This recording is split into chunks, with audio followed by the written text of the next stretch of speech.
Welcome to Season 7 of True Blue Conversations with your host, Adam Bloom. Real talk with those who pledge to keep us safe with grit, sacrifice and determination. Let's get on with the show. This episode of True Blue Conversations is proudly brought to you by Loudon Private Wealth, the team trusted by professionals, veterans and families across Australia to build real long-term financial security. If you want to take control of your finances, protect your future and build real generational wealth, Loudon Private Wealth are the people you want in your corner. They don't do gimmicks, they don't do hype, just smart strategy and honest advice, coupled with real-world experience. Check out the links in the description to contact Warren and the team via loudonpw.com.au or 02 8313 0418. Now let's get back to the show. G'day, welcome back to True Blue. Today I'm coming to you live from the beautiful Newcastle Club, and the guest I have on is a good friend of mine, and we have been teeing this podcast up for a very, very, very long time. It has been a number of years, and due to circumstances out of both our control, we were on, then we were off, then we were on, then we were off, but finally we've managed to catch up and record her story, and really privileged to bring this story to you because this story it's one of true resilience, it's one of true grit, determination, and what shines through in this whole story is just overcoming adversity, and I'm just so honoured to have this guest on and share her story and what was one of the most challenging times of the Australian Defence Force. And we're going to talk about an incident where she was on duty the day that 5 Australians were killed in Afghanistan and the toll that it took on her. And she's now doing amazing things and continues to do amazing things in the veterans space since leaving Defence. And it is my honour to introduce her. So, Talissa Papamau. Perfect. TJ, welcome to the podcast. Thank you so much, Adam, and thank you for the introduction. As we've said, we've been looking forward to this for a number of years, so we have. Keen to make it worth the wait. Absolutely, and thank you for giving up your time and travelling a long distance to come and record with me. And as I said, we've been wanting to record this for a very long time, and when listeners hear your story from the ground on that fateful day, it's worth the wait. But before we get into your army career, let's go back for a young TJ. What was life like? For a young TJ, look, I grew up in the country. I grew up in the Hunter Valley. When I went to school, there was only 12 people in my year 6. Wow. So, yeah. It was a quiet little country town, very pretty. And you know what? It was a lovely way to grow up, so wholesome. Everyone knew each other, all the kids played together, and those things like that were really, really great. So that's sort of where I grew up. And what were you like at school, and do you have any brothers and sisters, and did you play any sport? Yes. I have 2 wonderful brothers. One is in heaven. He passed away suddenly in 2016 from a car accident. His name was Jeremy. And I have my youngest brother, Christian. Now, he's 10 years my junior, and it's been really lovely watching him grow up. I try not to be the whole old sister, give him advice and let him find his own way. But so, yeah, I have 2 brothers. We played huge amounts of sport. I actually finished my secondary high school years at the Hunter Sports High in Gateshead. Mm-hmm. So sport, all kinds of sport. Mainly, I love rugby. Good girl. Yeah, it's definitely the superior coat. But hey, I'll even watch AFL and things like that. So yeah, big sporting family.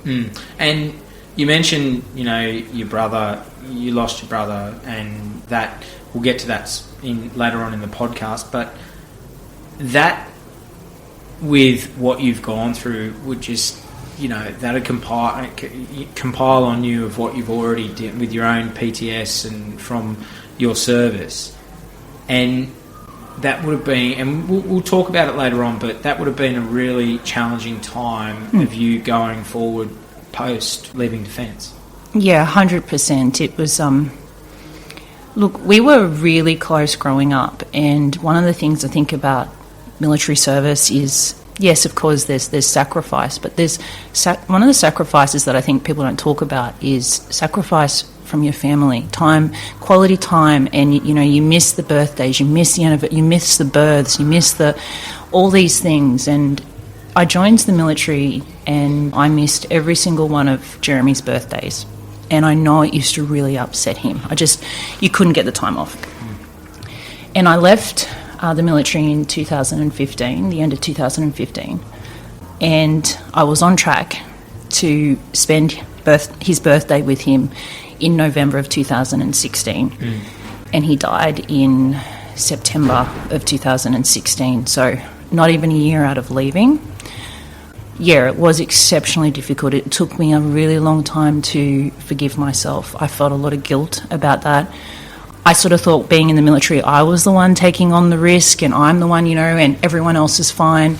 Little did I know that Jeremy was on borrowed time. So it did make the transition process a lot harder.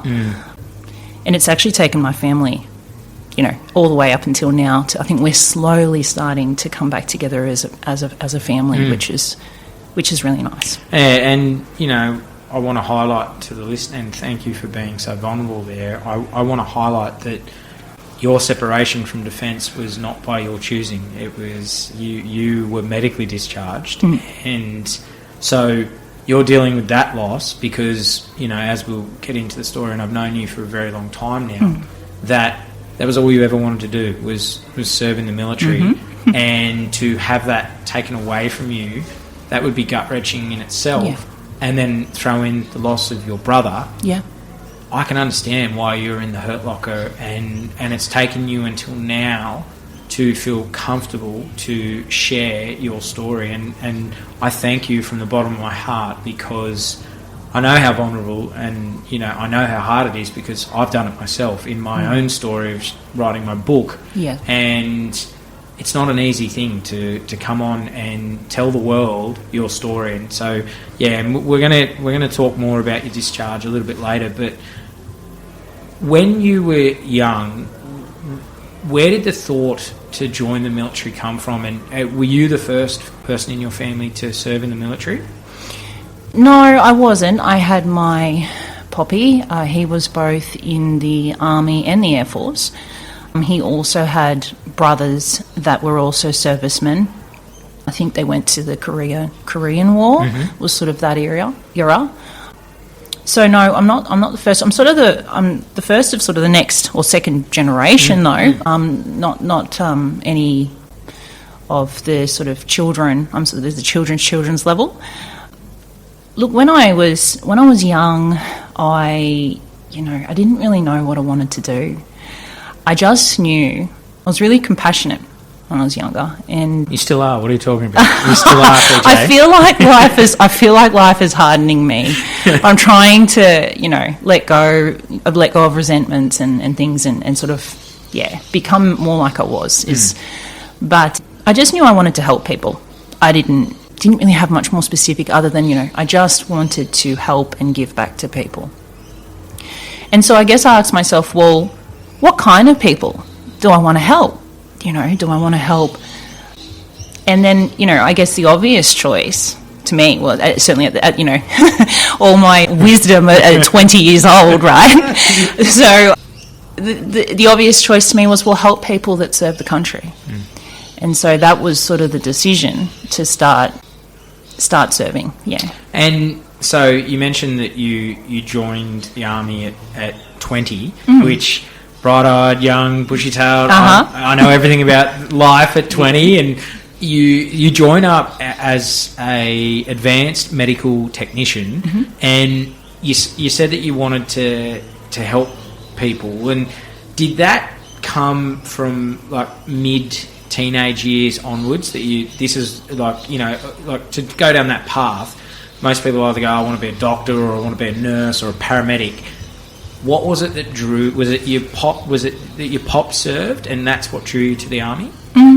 That was definitely a part of it, but the part that, as opposed to being a nurse or a doctor or something in the civilian sector, I just decided that military service and those, but I mean, so is emergency services as well. It's a special cohort of people that I would like to dedicate my life to helping and supporting. So it was about my appreciation of military service and the sacrifices that come with it that made me say, I specifically want to try and support these people. And everyone remembers where they were when 9/11 happened. What do you remember of that day? And did you foresee yourself that after those attacks you would be deployed in Afghanistan all those years later, in 10 years on, serving that, from when that day happened? No, absolutely not. Like I said, it wasn't. I didn't grow up. I grew up with an appreciation for military, but I didn't grow up with it's sort of everything I wanted to do. Having said that, I'm now at a point I'm really grateful that I did do it. But yeah, I do. I remember vividly. I was about to go to school. It's a high school, so. And near on missed the bus, staring at the news as, all the Twin Towers and everything that people remember.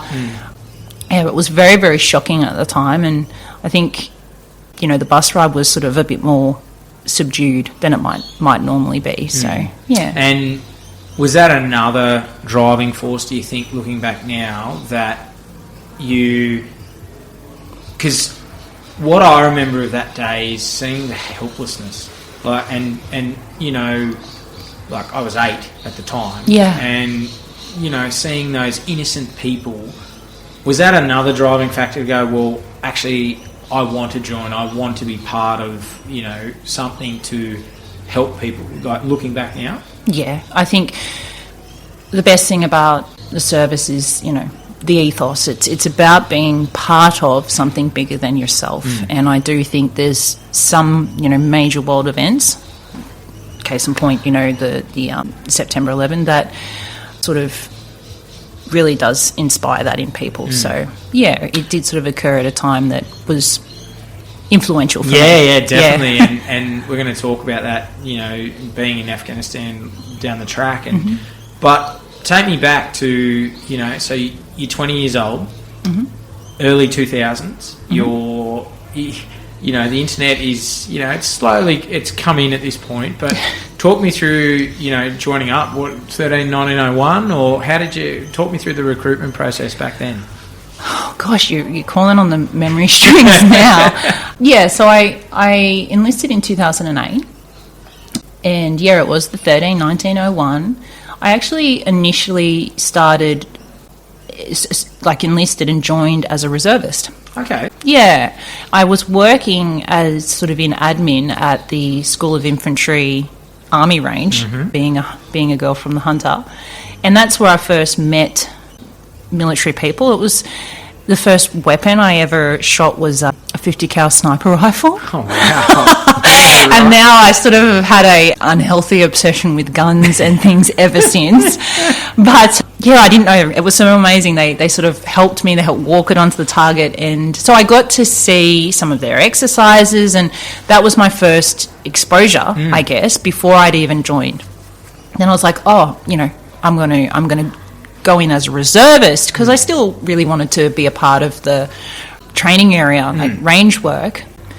But I got to Kapooka, I was about 3 weeks in, and I loved it, which is so, I'm going to sound like I've got like Munchausen's by proxy. I loved it so much that I've transferred full-time at Kapooka. Oh, wow. Yeah, right. Yeah. I have heard of other veterans doing this, that they try before you buy, and then they loved it so much. Yeah, it takes a special kind of crazy to go, give me more of this Kapooka business. Or give me more of the corporal screaming at me sort of thing. And what was that like? Because, you go to Kapooka, and most people I speak to say that Kapooka's in your face. Yeah. It's, and being 20, it's shock and awe.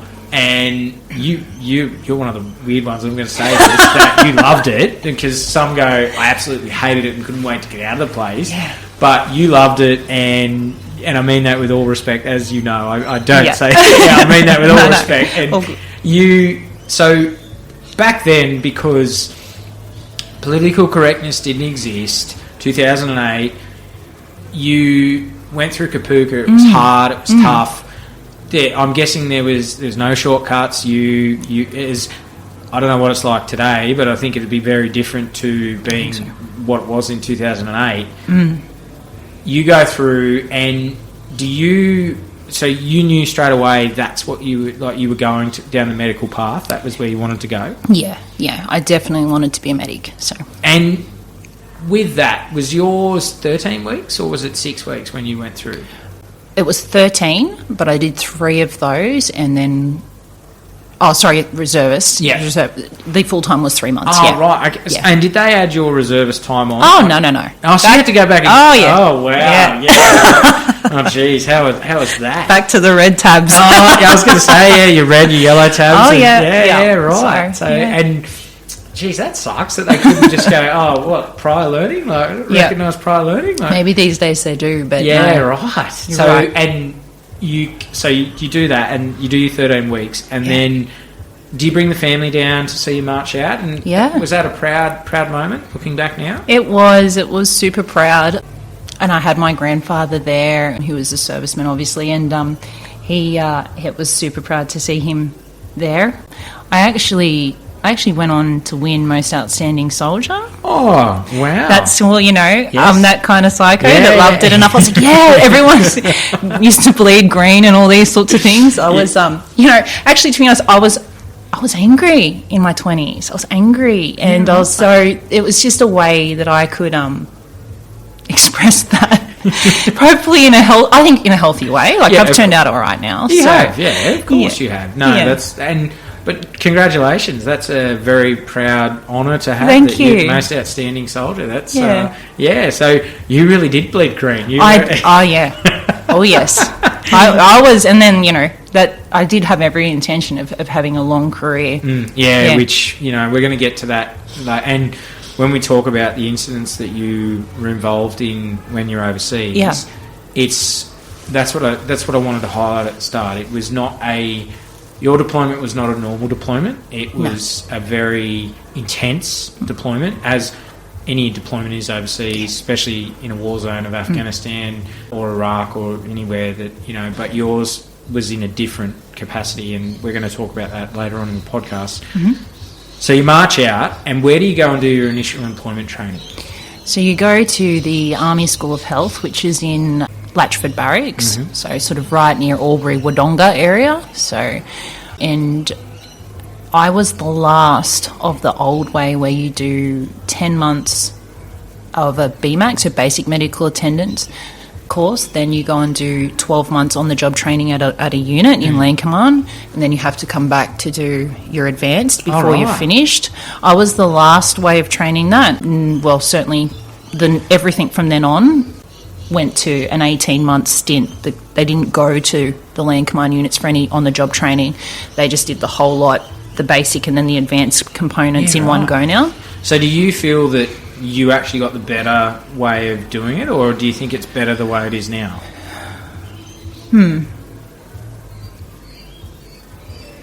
That's a great question. Look, I think in some ways it's, in the big picture sense, I think it's better to just go through in the 18 months.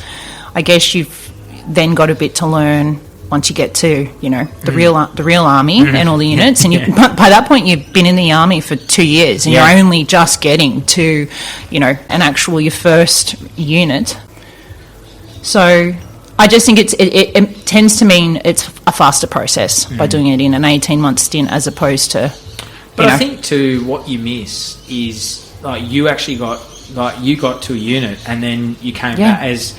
So people know who you are. Yeah. And yes, you go, and then you go away, and then you come back and do your advanced. Actually, because I originally spoke to Coco McQuilty. So love you, Coco. He's an absolute legend of a human. And go back and listen to his episode. Amazing, unbelievable human. And like he said when he went through, and he reckons the way that he went through and you went through is a better way than what they do now. That it's just totally different. And he said, it was just that time that he said now he thinks it's a shit system now. So you would probably agree because you at least get to know who you're going to work with. And where are you posted to when you first, once you finish all your training, where do you post to? Yeah, actually, Coco was an instructor. Oh, really? When I went through. Wow. So there you go. That's how. Wow. It's a close-knit little world. It is, and he was awarded the Nursing Services Cross for saving fellow soldiers' life on high range, and as I say, and then to nearly die in Afghanistan. Were you on his deployment when he was a couple before? Yeah, so right. Yeah. Okay, so right. So that same year, but it was, and wow, that's geez, and so where was I posted? Yeah, where were you posted? I got posted to Bris Vegas. Bris Vegas, very good, and so I spent the majority of my career there. I did back-to-back postings, and then obviously deployed in that, and then I didn't continue much beyond that point. So when you got to Bris Vegas, were you going field with the guys, and talk me through the normal, take out deployments? Were you going field with them and going on exercises and all that sort of thing? Yep, 100%. Yep. What was that like? Because you're in the bush with the guys, and you said you love guns and all that sort of stuff now, and you love being in the bush, and you've actually moved out to the country again where you are now. So you obviously love the outdoors. So what was that like, getting out field and going on exercise? Yeah, there's parts of me, and it's easy for me to look back and go, I probably got the rose-coloured glasses on, and at the time I was probably hating life, but getting rained on and eating ration packs and filthy dirty. But there's things about it. It's always a mixed bag. So yes, look, it's hard living. It's a hard. It's uncomfortable. If military services taught me anything, it's to be comfortable being uncomfortable. Well, it's a great philosophy of life. 100%. If you look at it, any growth that we have as human beings is we have to put ourselves in uncomfortable positions. If you want to lose weight, you've got to go through pain. If if you want a new job, you've got to put yourself out there, and so it's and I love how the Army does it. Is that you're learning you're building a resilient, you're becoming resilient. They're putting you. Yes, it's shit. You're looking and watching planes go over your head, going. And I'm just talking from the veterans that I've had on. That are going, I wonder where that plane's going. I would much prefer to be on that plane than it's stuck under this hoochie and absolutely sitting in a hole in high range or something. Yeah, and in 40-degree heat or pissing down rain. And so, and are you dealing with the common? You're dealing with heat stroke. You're dealing with sprained ankles, or and is that where you got to hone your craft to then when you would deploy later on? Yeah, you do get to do practice your training and things like that in the exercises. I mean, it's a pretty bad day. Certainly not impossible. Accidents happen, but it's a pretty bad day out there if you're having, people with high significant traumatic injuries. That's I'm not saying it doesn't happen, but it is less common. We also actually, as medics, because I guess the nature of the training, we do quite a lot of rehearsals and practice on mannequins and things like that. And then, of course, we just have to do a lot of training and pressure testing and things like that to get ready for anything that you do overseas.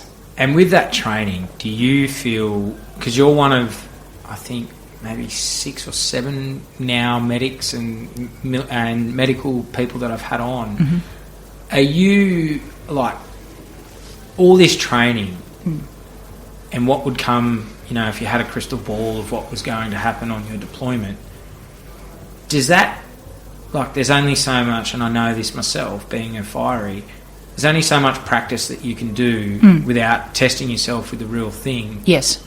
and facing that trauma because, as you say, it's a mannequin. You're working on a mannequin. You're not working on there's the emotional level isn't there. But did you feel that with all this training, you were ready to deploy when you did? Yeah, I think I was ready, but perhaps it's just me being naive, that I was just so focused on, the drills, the training, the drugs, everything that you would do to treat different treatment protocols, that I managed to get over to Afghanistan and not really contemplate what would happen if none of those worked. And I think it's an area that when I went through training, I'm sure it's changed, that they have done more now around that, about helping and doing some training for the medics that are treating people that they know and care for, and they're not going to make it. And when you joined, did you know as a medic that you would be deployed? Like, did you think there's a high chance that I am going to end up deployed? Afghanistan is when you deployed, and from basically 2005 onwards, deployments are going to Afghanistan regularly, and it's not just SF; it's wider armies going.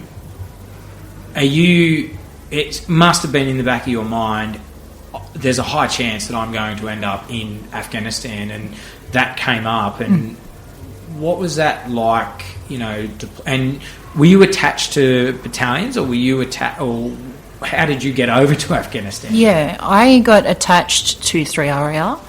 They had moved at this point to Townsville, and so that was part of MTF 5, and we went over. I forgot what you were going to say. I forgot. No, just that when you got on the ground, what was that like? That would have been a surreal moment. And did you feel that when in your in your pre-deployment, you do your pre-workup deployment, did you feel that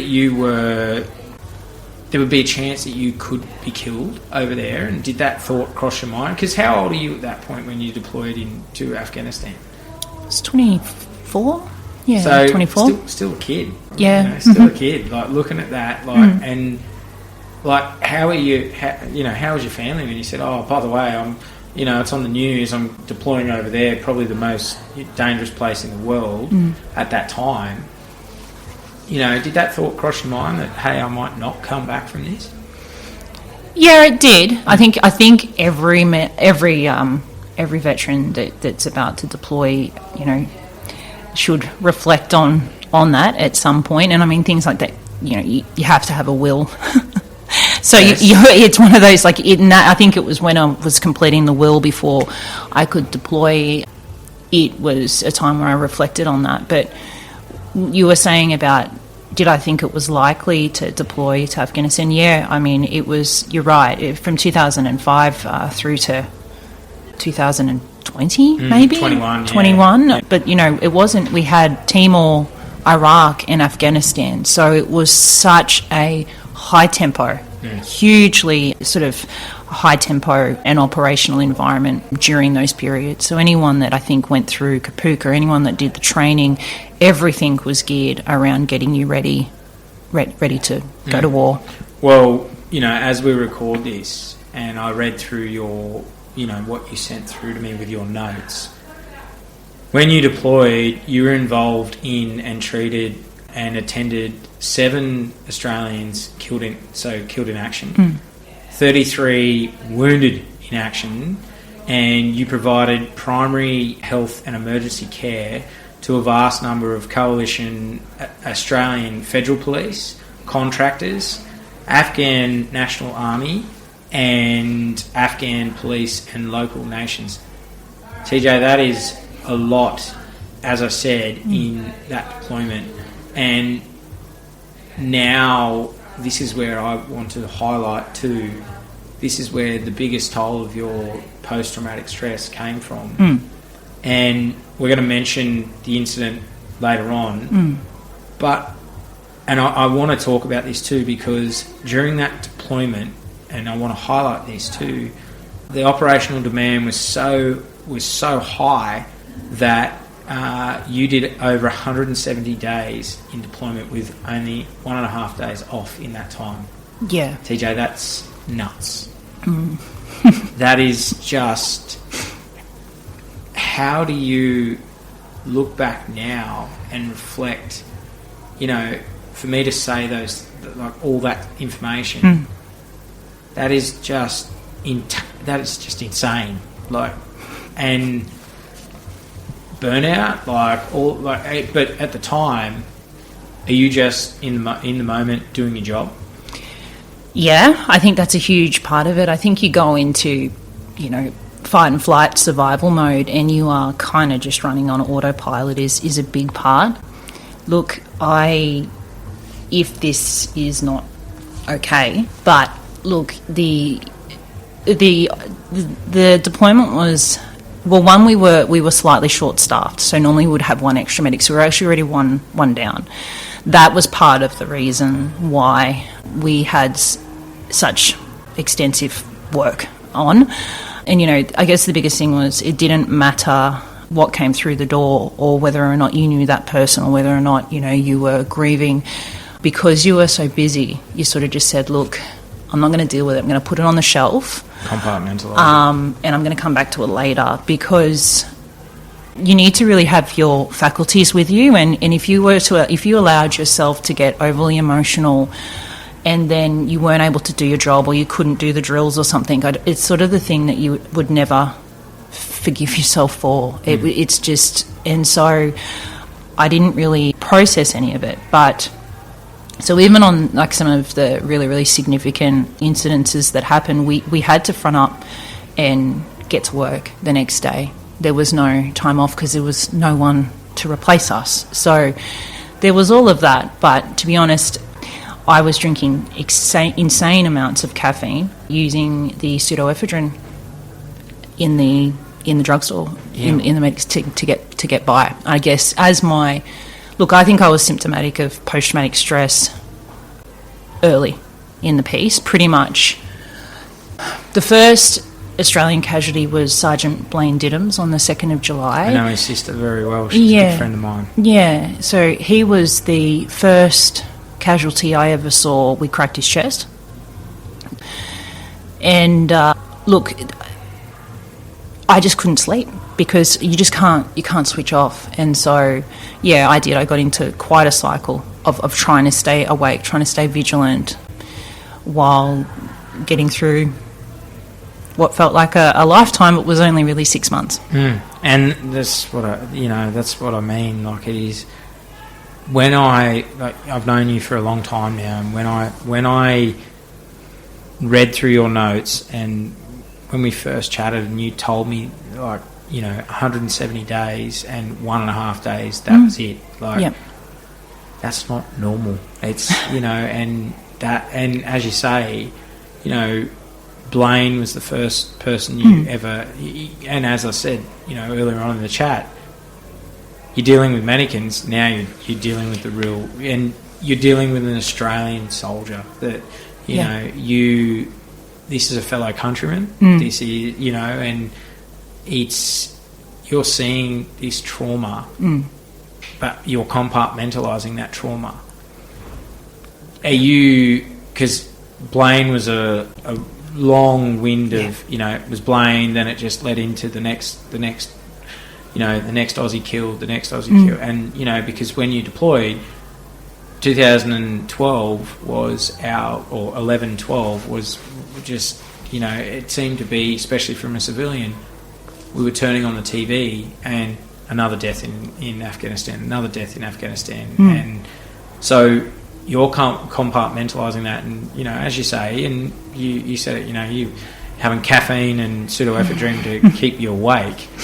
And, I know you don't, and I've known you for a long time now, is sharing that for you, it's, I'm glad you have... Because, it's not easy to say, like, I know it myself. Yeah, I turn to drugs myself to, try and numb pain, and I think you're just trying to be human in what is a dehuman place to be, a war zone. Yeah, I think, look, it's certainly frowned upon, But when I think you put in extraordinary situations, look, I'm not unique either, I'll say that. I'm just being transparent in how someone might get through or get by in those sorts of circumstances. But yeah, look, Sergeant or Blaine Diddams, it was, I certainly didn't know him, but I know that he's was extremely respected. And what I will say is that happened, that was sort of a bit unique about that incident, is it really highlighted to me very quickly the kind of bonds and camaraderie and closeness that are in the Special Forces community. I mean, all military service, but the Special Forces community. Blaine was the only, yes, he was the only casualty or fatality that his parts of his unit came in to the resus, and they were, literally hugging him and bawling their eyes out. These are SAS men. I was a bit confronted. I didn't quite know what to do, because equally they were grieving, but also, Blaine, we'd done everything to save his life. So, he had tubes and he had things and stuff that, typically wouldn't be something we would want people who aren't health to see. But I mean, I'm sure SAS have seen a hell of a lot worse in some ways as well. But this is one of their brothers. This is one of their closest friends. And because and if we can, what were his injuries? Because I know he was shot. Was he shot in the chest or what? Look, it's one of those. It was one of those incidents. It had a real impact on me for a number of reasons. One, it was there, and it just made it incredibly real. But then you saw how close and how much these lives meant to people on the ground, let alone at home, their friends and family. But it was one of those freak incidences where he was in a contact and he was running. And as his arms are sort of going up and past his body as you would run, the round managed to go, like, you're talking split seconds, and some of this stuff still, I can't even fathom it. I can't get my mind around it. But as his arm sort of went up as he ran, the round went under this side, the right, and went straight up and exited through the left shoulder blade area. It dissected his aorta. It just went, but it was a split second, and I think he was days from going home. Yeah, literally. It was days from going home. It was 6 hours, less than 6. It was their last mission, and his last words were on me, and he was awarded posthumously the Medal for Gallantry for that act. And I've spoken to his sister a lot because we are very close, and it's 6 hours. That was it. And Blaine was he was an icon. Yes, he was. Of the SAS, and also One Area. Right. And before that, and just a true warrior, true hero, and on his 7th deployment to Afghanistan. I know. Yeah. It's incredible. So that affects you, and, you do everything you can. And at that point, is that the first time you're exposed to any death from your childhood to now? Is that, or had you been exposed to death before that? No, that was the first human death. There's a lot that I remember because they delivered him. They came in on the vehicles and they literally dragged him in, and our pages were going off, and I'm getting there, and I remember looking down as I was entering the resus bay, and I could see the boot marks that were just blood.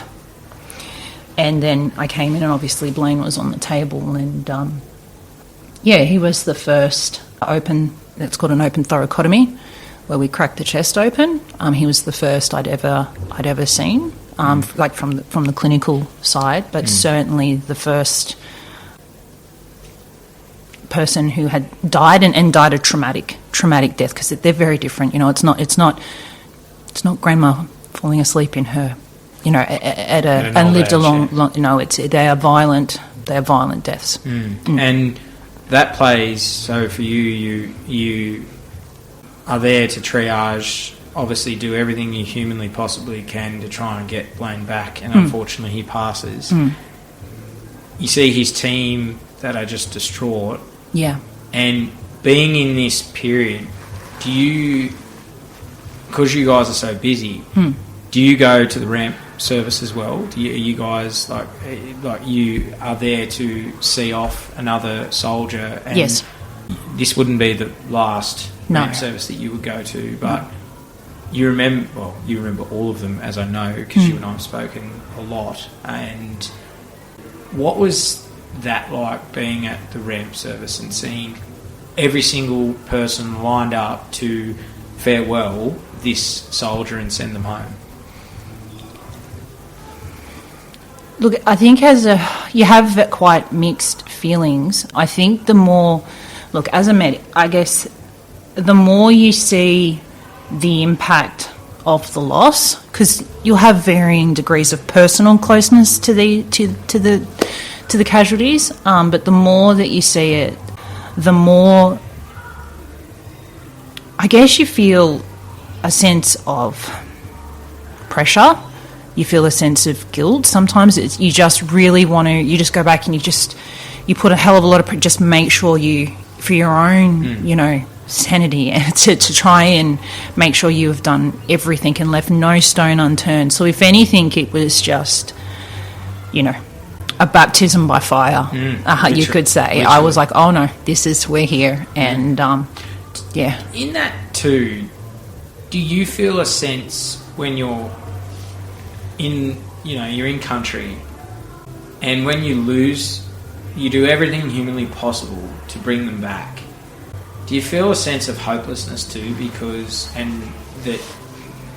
And you think, do you start to look at and get sort of, you hate war, you sort of have that, these are good human beings that are losing their lives, and we're doing everything humanly possible to, keep them alive, and they part. And are you starting? Is that are you looking, going a bit? This is, hopelessness, that what we're doing here is not actually, we're not achieving anything. Yeah, look, certainly towards the end of the deployment, I think they call it empathy fatigue, where you just get to the point where you can't. The cup is full with it, and you do see, I guess, you do really see the cost, the human cost, because it's not just the coalition forces. I'd say 80% of the time you're seeing local nationals, children, the Afghan National Police, the ANA, so Afghan National Army, and so the magnitude and the scale of it does get to the point where the human suffering and that it just gets to the point where it's very difficult to tolerate. And, you, as you said, the baptism of fire, and if you had had a crystal ball of what was about to happen, you absolutely had the baptism with Blaine. And then what we're going to talk about next is, as I said at the start of the podcast, is one of the hardest days of your time in service. And since the Vietnam War, we had not lost, 5 casualties from, in more than 40 years that we'd been in peacetime. And it was our greatest loss since the Vietnam War. So we're going to talk about that.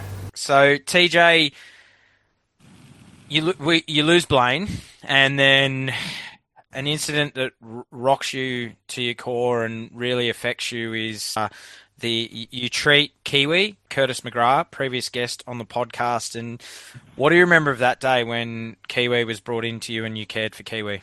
Look, I remember it well. I actually knew Curtis back from 2010. We went on a ACAP together, so Army Aboriginal Assistance Program out in Pukaja, which is about 300k south of Uluru. So that's where I first met Curtis, or Kiwi. He actually was driving our ambulance and stuff if we needed him, so it was great to meet him then. Again, didn't catch up with him until MRE, so we did that in Townsville.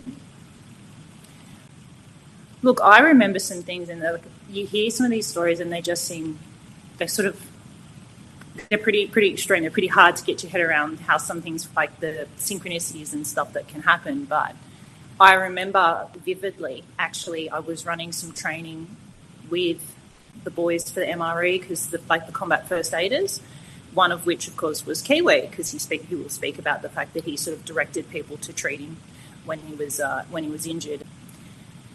And so Curtis, I was actually taking him through some of the training, and we also just practiced calling in a casualty, a casevac, a medical casevac, and he sort of, he did his he did his assessment and his treatment, like he was like a really switched on kind of guy, right? But when he called it in, he actually called it in as himself was injured. This was before getting on Afghanistan, and I remember saying, "Oh no, don't do that. That's don't." Like, it just, I don't know. It really irked me that he would call in his own casevac, even as like a training thing. Probably me just being a bit superstitious, but of course, then fast forward to when we deployed, 23rd of August, the pager went off. Basically, there was a Cat Alpha, double amputation, and an Australian casualty. Obviously, we don't get told who it is, and often it's not known until they get to the resus bay where I am. And yeah, sure enough, I was actually with the troop commander for Curtis at the time, who didn't go out with the boys. His name was Solomon Hanks. And he actually followed me down, because he was also a combat first aider, and he followed me down just to get a bit of practice and training. Lo and behold, we were both standing there, and it was Kiwi that got stretched onto the bed. And look, the human mind, when it is experiencing intense trauma, or those real life or death sorts of situations, it's funny, things do slow down, but it's like you can kind of, your mind doesn't want to accept it straight away. So there's like a processing delay, and look, I'll never forget the look on Sol's face, because you could just see that he was staring, and it was the recognition that it was Curtis on the bed, and his legs had been blown off, and it was his friend. He was actually his troop commander, and your brain just goes, like, does this funny thing. It's like goes in this little denial patch. It's like, oh, it looks like Curtis, but but eventually, of course, I moved forward and started treating Curtis. So yeah, we eventually we sort of hooked him all up, gave him pain relief. Obviously, he was in significant amounts of pain. Got IV access, all of those sorts of things, and fairly soon, once the initial sort of stabilisation efforts happened, we decided to rapid sequence induct, or basically put them to sleep and then put them on life support.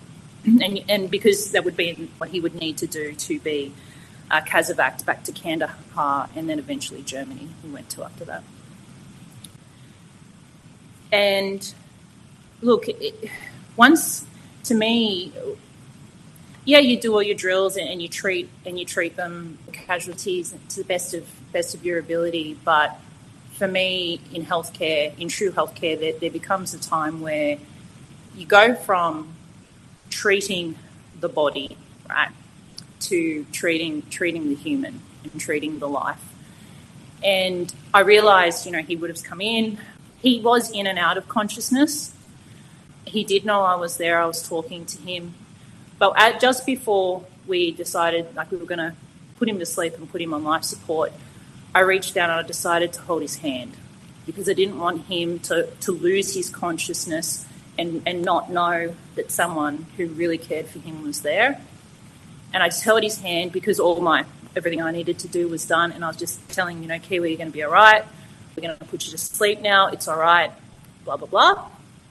And sure enough, we got him stable and we got him out, and he went to Kandahar. I kept it all together and then I spun around and I went to walk out of the resus bay, and I actually ran he was a kilo medic. We went through medical school together, or medic school.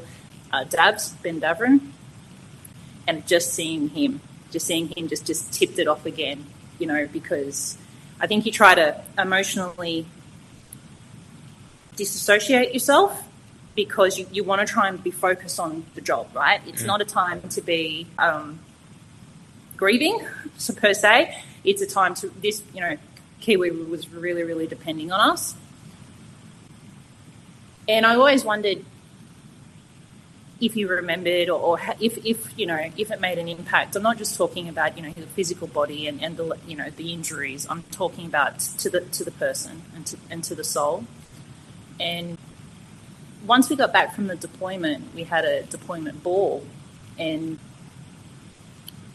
sure enough, Kiwi was there, and as was his mum and his wonderful partner, wife now, Rachel. And after a while, his mum wandered over to me, and she came up to me and she said, "You must be TJ." And I looked at her and I said, "Yeah, I am TJ." And she said, "Oh, you just look like one." I said, "Okay." And then she said to me, "I want to thank you. I want to thank you for what you did for my son, and I want to thank you for treating him, and contributing to saving his life. There were a few people along the process, that's for sure." And she said to me that when she finally got to speak to him, he was already in Germany. And he was coming out of the drugs and the sedation and things. So he was groggy, and his first words to his mother were, "I'm okay, Mum. I've got Sally and TJ's here." And Sally was the AME nurse who would have taken him on the big flight over. But holding his hand and being there for him before, obviously, it did stay with him and did do everything that I hoped it would do for him. That gave me huge amounts of comfort that perhaps the ones that didn't make it still knew that there was someone there, that people were there and they were cared for. So it's an absolutely life-changing experience. Traumatic, sad, happy, proud. I'm so proud of Curtis. There's so much. It's truly a defining moment of my life. And I know for you that one really affected you a lot, and because you knew Curtis personally, like the other guys that you treated, you didn't know them, but Curtis you knew, and the trauma that you would have seen with his legs, like how he is alive is, it's a miracle that, and the work that you guys did. And TJ, thank you for sharing that, because I know how hard that is for you. Like I can see it. I'm actually, I can see how hard that is. And, when I spoke to you before we started, that I wanted you to feel comfortable in sharing. And, as I said at the start, it's taken us 3 years to get to this point.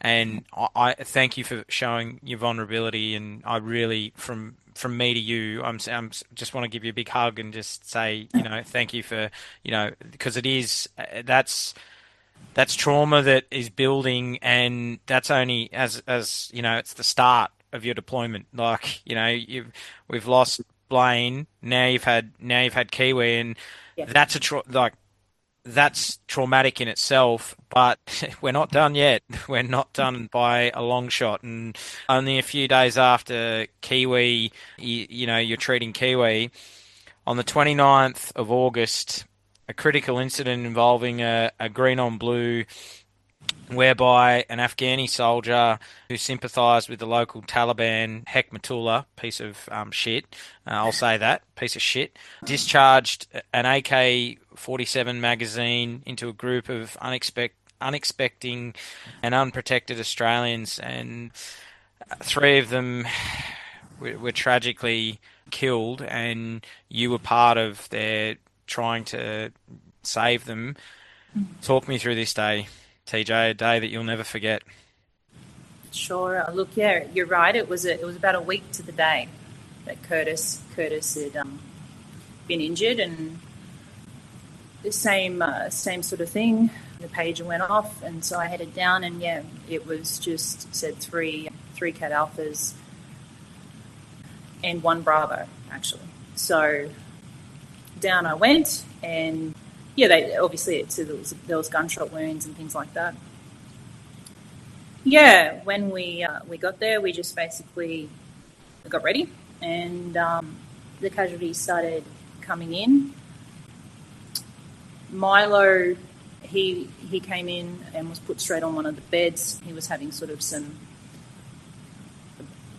we thought it might have been agonal breathing is the truth of it, but the people on the ground said he was attempting to breathe at the point that he was loaded onto the chopper. So we started on him as someone that, you know, hopefully was going to pull through, as well as the Bravo. Paul Heinrich was also on the other bed. There are two more, but the bays are sort of separated. So there's four, but they're separated by walls. So I worked on Milo, and I did actually meet Milo as part of being on the deployment. You know, really lovely guy, but certainly didn't know him anywhere near as much as sort of, or as long as I'd known some other people who were injured. Yeah, we just started the chest compressions. It was just action stations that, you know, the anaesthesiologists were putting the tubes in. They were trying to get him breathing. And I just started, once we confirmed that the pulse was gone or that he had arrested, I started compressions. There was a decision, you know, fairly rapidly after that, maybe 30, 60 seconds tops, where we thought we needed to do another open thoracotomy. So that was the second one that I'd ever seen.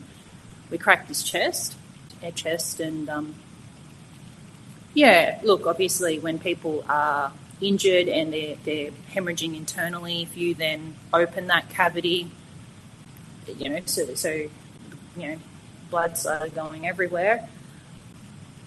Look, it's for a long time, it's been one of the more traumatic experiences for me. I really feel that trauma can be on a spectrum, in that, you know, that there's witnessing an event, or like being, say, and then there's needing to touch traumatic, and it's like there's this new level. And for a long time I was doing the chest compressions, and as they were cracking his chest, you know, I could feel the ribs separating under my hands as I was doing it. And look, it was fucking intense. It was just really full on stuff. Then once, obviously, they could get access into his heart, they started doing heart massage, which is basically, it's the same thing as a chest compression externally, but you're doing it internally. You've got a much better gauge on, you know, you're actually only impacting the heart in particular. And so I stopped doing the compressions, and I put my hand in Milo's chest.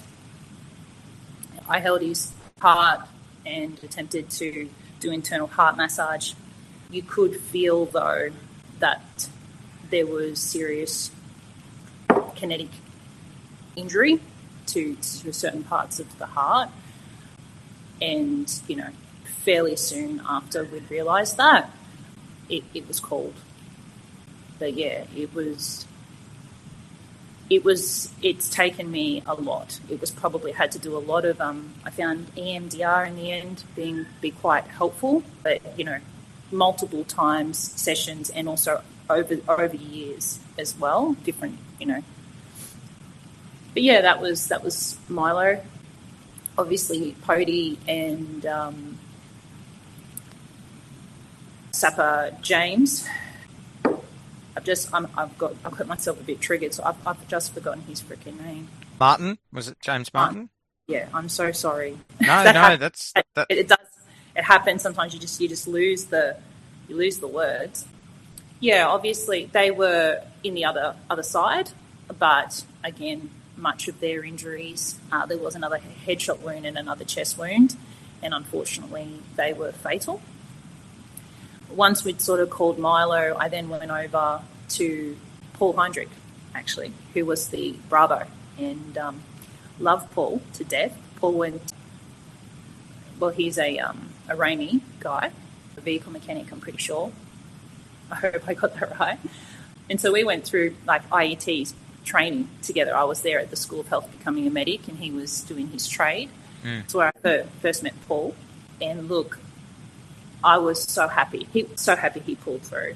I think, again, because I had a much longer history with Paul, I was so thankful, so thankful that he was going to be okay. So, yeah, then I went over and treated Paul, and that's when, he was sort of talking to me, and no one really knew what had happened. All we knew was that, like a green on blue, no one knew anything at this point. I think it only took them 7 minutes or something to get them from the ground to us. So it all happened quick.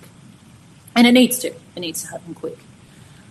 But I said to Paul, because he was conscious, I sort of said, I said, what happened? And he said, we were just playing cards. And they'd basically been told they could sort of knock off for the day, and they took their armour off, and they were just sitting around in the compound or in the FOB, Forward Operating Base, playing some cards. And, a Taliban sympathiser, so it was A&A. Piece of shit, yeah. My words, not yours, DJ. My words, piece of shit, yep. Yeah. He just decided to discharge it. That was that sort of event, and I don't recall the times that we eventually left and tidied up and stuff, but I went to leave, and it was night. It was pretty late. I think it was about 10, 11. But again, those details are hard for me to track properly. And I remember walking back up to the accommodation buildings, and normally, you'd get called out through the night for casualties and stuff, and you'd walk back to your room, and no one would be there because it's late and people are sleeping, right? But that night, obviously, everyone had heard that something pretty serious had happened, and I remember walking back to the accommodation, and all the soldiers, everyone that was deployed basically were out of their rooms and just waiting. And, I was walking back to my room. I had blood on me, and I remember one of the guys came up to me, and he just said to me, he's like, who is it? Because everyone was just completely terrified and worried, is it someone that, well, they knew it was an Australian, for one, or Australians, plural, and they just wanted to know, is it someone they're really, really close to and stuff. And unfortunately, I'm not allowed to say. So I had to tell them that I can't tell them. And the reason is the Defence needs to notify the next of kin back in Australia before anyone else can. And there has been times over the campaign where it's not intentional. People aren't trying to do it, maliciously or anything, but people will say, people are grieving, and, they will talk to their partners back at home, who then talk to, and there's been occasions where families have found out outside of the official process. So for that reason, we aren't allowed to say much, as in who it is or what's gone on too much. So I just sort of had to say, look, I'm really sorry, but I can't talk to you about it right now.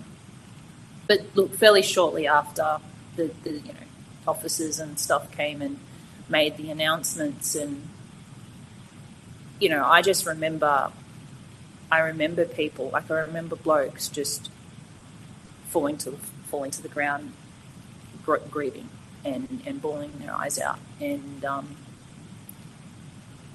yeah, look, it was very, very confronting time. By this point, I wasn't sleeping well anyway, but, supposedly I was meant to go back to sleep after that. And, a couple of hours it felt after that, pager goes off again. And so, look, I hadn't slept, but it was probably early hours of the morning by this point.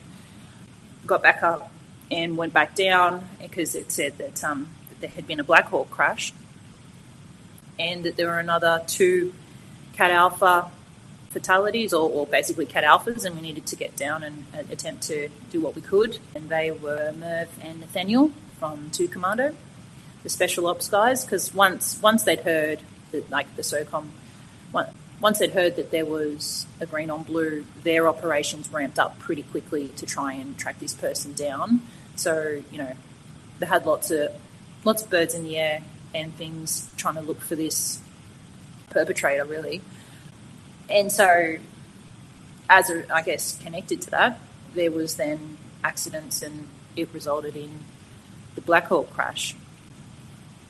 And so, yeah, we got called back to the resus bay, but look, there wasn't too much we could do for Mervin and Nathaniel. I know that they made sure everyone else got out first and really helped people get out, because the pilot came in. He was an American pilot, obviously pretty shaken up, but unharmed, I guess, physically. But yeah, both Mervin and Nathaniel tried to make sure everyone could get out. And unfortunately, it meant that they didn't have enough time before the crash. So yeah, we didn't do much in terms of any sort of life-saving interventions due to the nature of their injuries. But, I do want to definitely call out and touch on the AFP, the Australian Federal Police there. And there's a lady, her name's Talissa, and I'll never ever forget her, because basically all Australian deaths on military operations are coronial inquiries. They're all unnatural deaths. And so even if we don't or are unable to treat or perform too much in the way of medical interventions, or even when we can do that, but unfortunately they don't survive their injuries, there's a whole coronial process that happens after that I don't think a lot of people are aware of.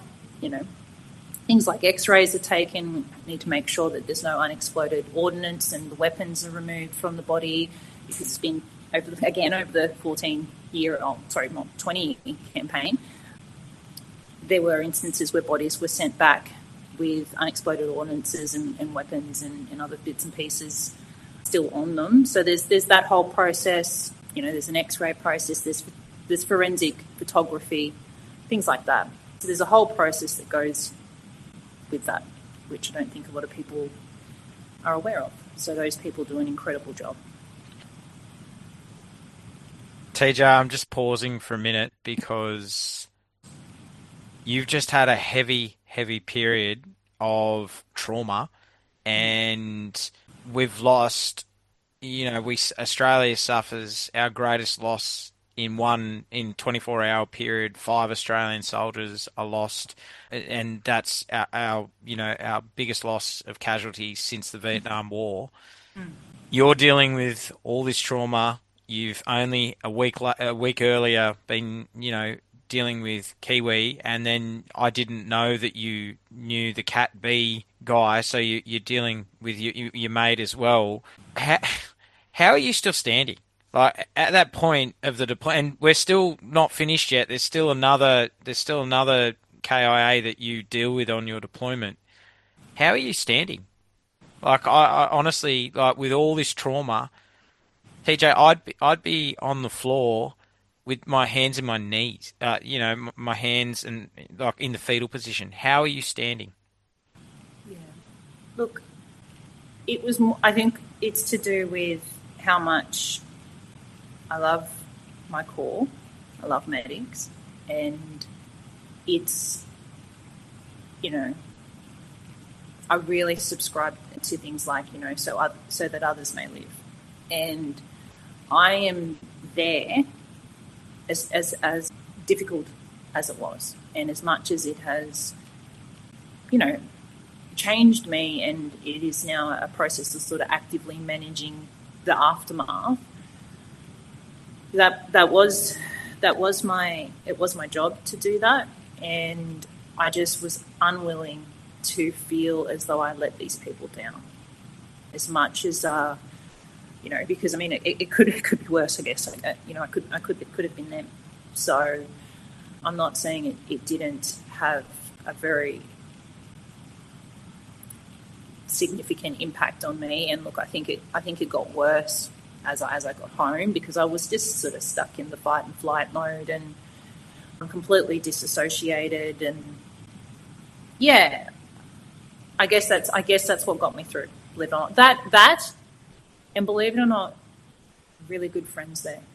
There are people that their friendships, they carried me through that deployment more than, I just feel like we might not speak for years, and I will always have a place, and I will always have love for them, because, in their own way, they kind of saved me. So, yeah.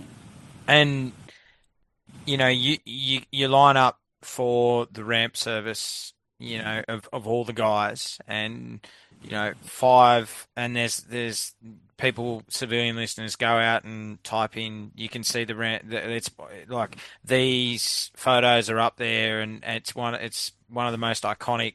You can see all 5, photos of the boys. And TJ, everyone would have, I imagine everyone would have been hurting at the loss of 5 Australian soldiers, and the green on blue, and then Nath and Nathaniel and Merv. Does that drive home why is are all over there in country as well? Yeah, it does. It does. Look, it strengthened the bonds, and you sort of do have this shared experience now. And I guess it also sort of really changed. It did actually create quite a lot more. Well, I guess it's fear in a way, in the sense of normally the people on the inside of the compound are the good guys in these places, like we're inside of the fobs of the good guys, but all of a sudden it introduced a very real threat that some of these,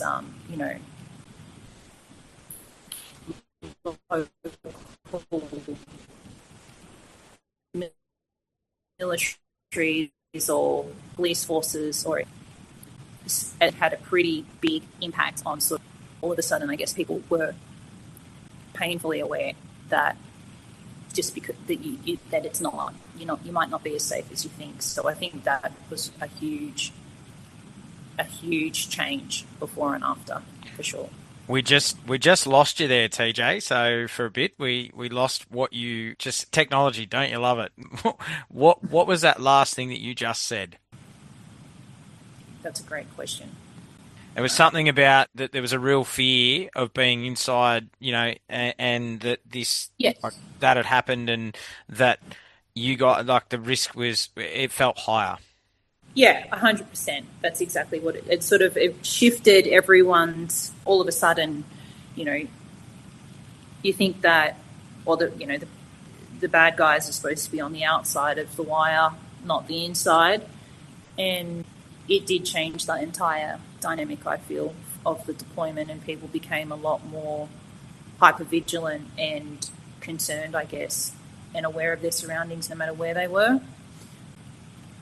Yeah, I think there was one other example in 2010, similar sort of event, but it didn't happen often in the context of the entire campaign at all, where, a friendly force would actually shoot another friendly force. And I know for you, and I've seen documentaries on things that towards 2012, 2013, insider attacks were happening more and more, and that was a greater risk than actually stepping outside the wire, that these were happening more and more. And are you, as you've had these traumatic events happen, and as I mentioned, you did 170 days straight and then had 1.5 days off. Are you just cracking on after all these traumatic events? Pretty much, yeah. After the 29th, I think it was around, by the time Merv and Nathaniel, I guess in some ways they were sort of, that whole process that happens afterwards had completed. It was early hours of the morning, and I think we had a bit of time, but then had to open the RAP for just the general daily medical stuff at whatever time in the morning that typically happened. And I think I mentioned earlier, we actually went on this deployment with one medic short of what we should have had, and there wasn't anyone else. All the other medics were out on the fobs. So we didn't actually get much downtime at all after that event. And with that, all that trauma, and we're going to get to when you when you leave the Defence Force, not by your choice, and absolutely with what you've just explained, I can understand why, with your PTSD, and you, like, all these incidents are happening, you're compartmentalizing all of this stuff, and it's going to come out later, and it does come out. And before this deployment ends, the Special Forces lose another soldier, and Corporal Scott Smith. Yeah.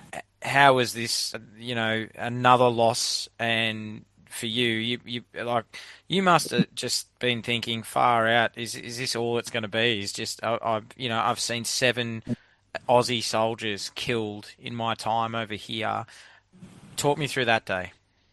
Yeah, and I guess that's the point. Like, we're only really touching on the Aussies, right? There were still 33 of them that were injured, but then I reckon that makes maybe 20% of the total that came through. Men, women, children, local Afghanis, other coalition forces. But we're just touching on the Australians, because obviously they probably had, there was a couple of other incidences, but they had an obvious significant impact on me. But so Scotty, again, just IED blast, unfortunately, and we went down and ready to receive the casualty. But look, he always try to say this in the most, it's because it's graphic, but take your time, TJ. Take your time.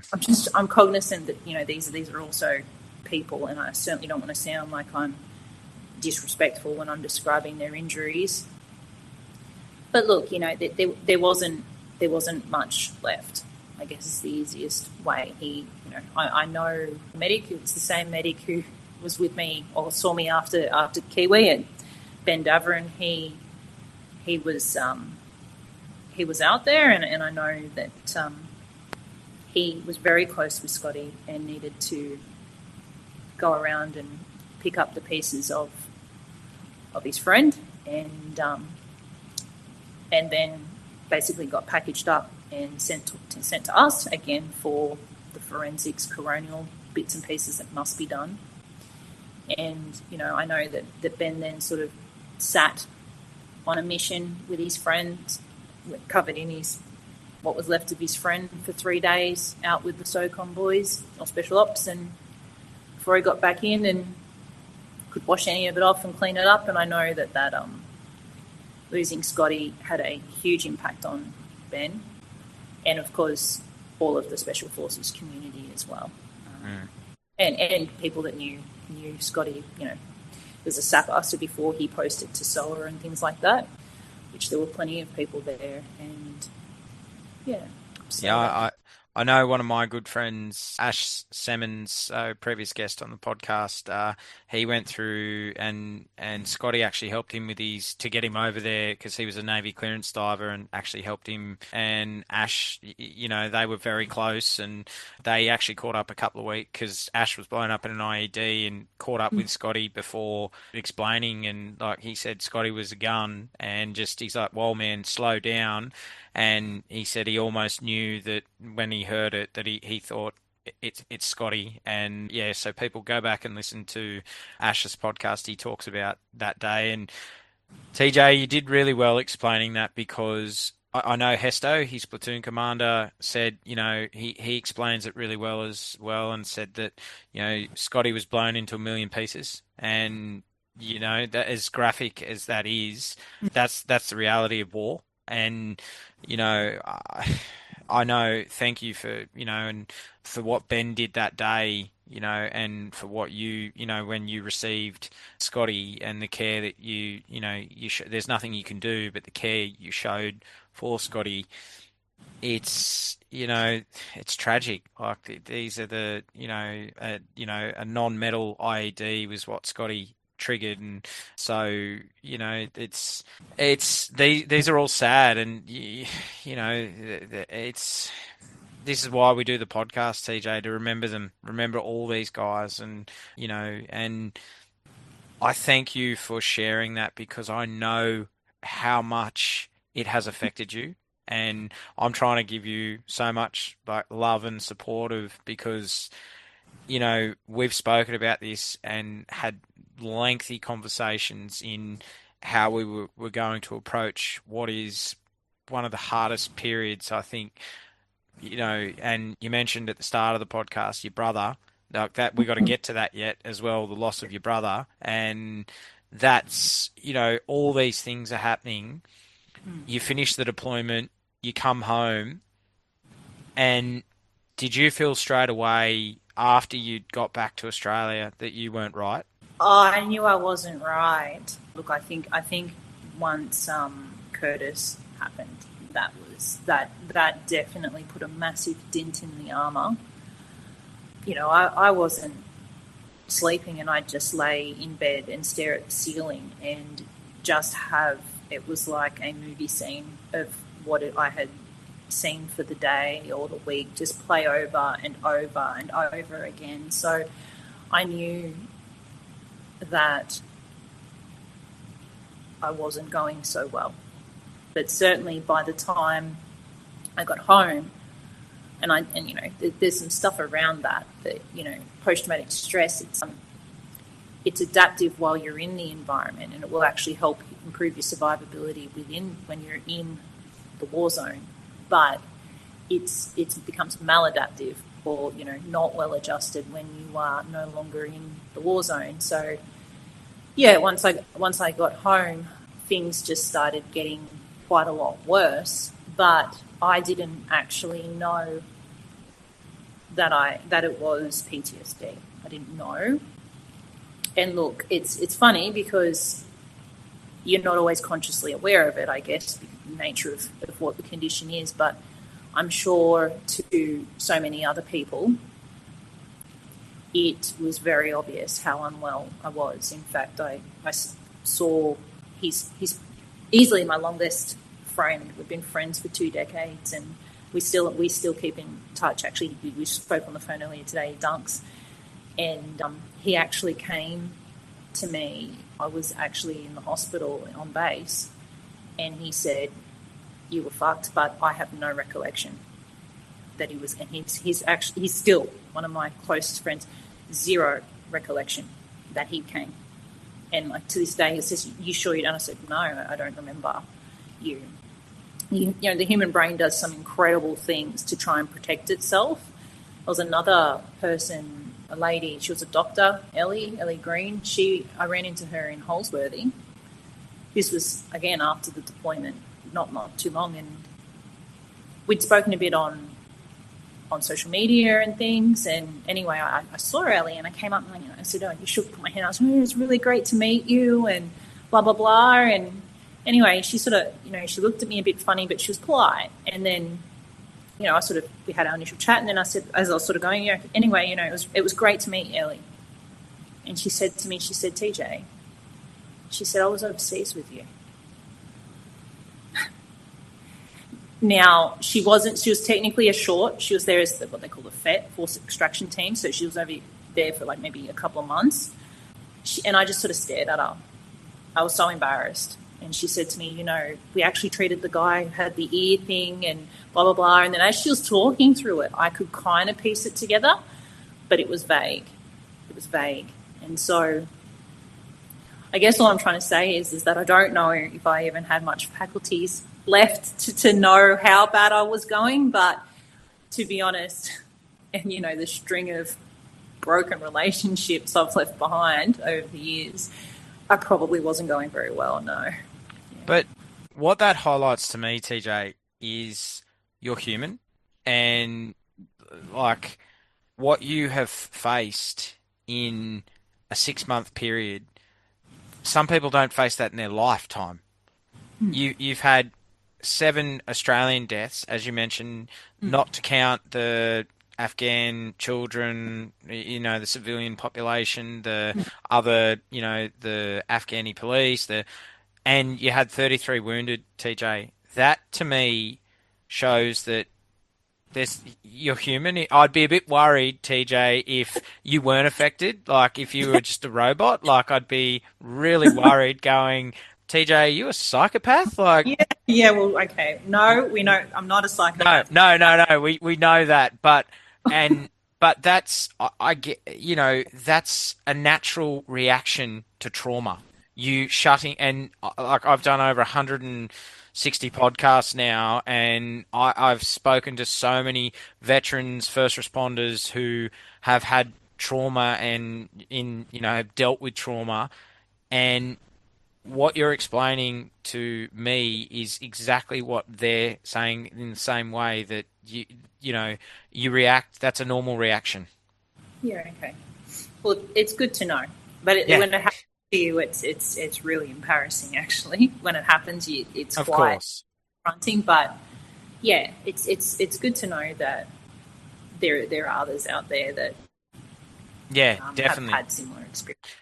And at that point, TJ, are you realising that are you putting your hand up to say, "Hey, I actually need to, I need to start my journey of, getting some professional help," or not at that point?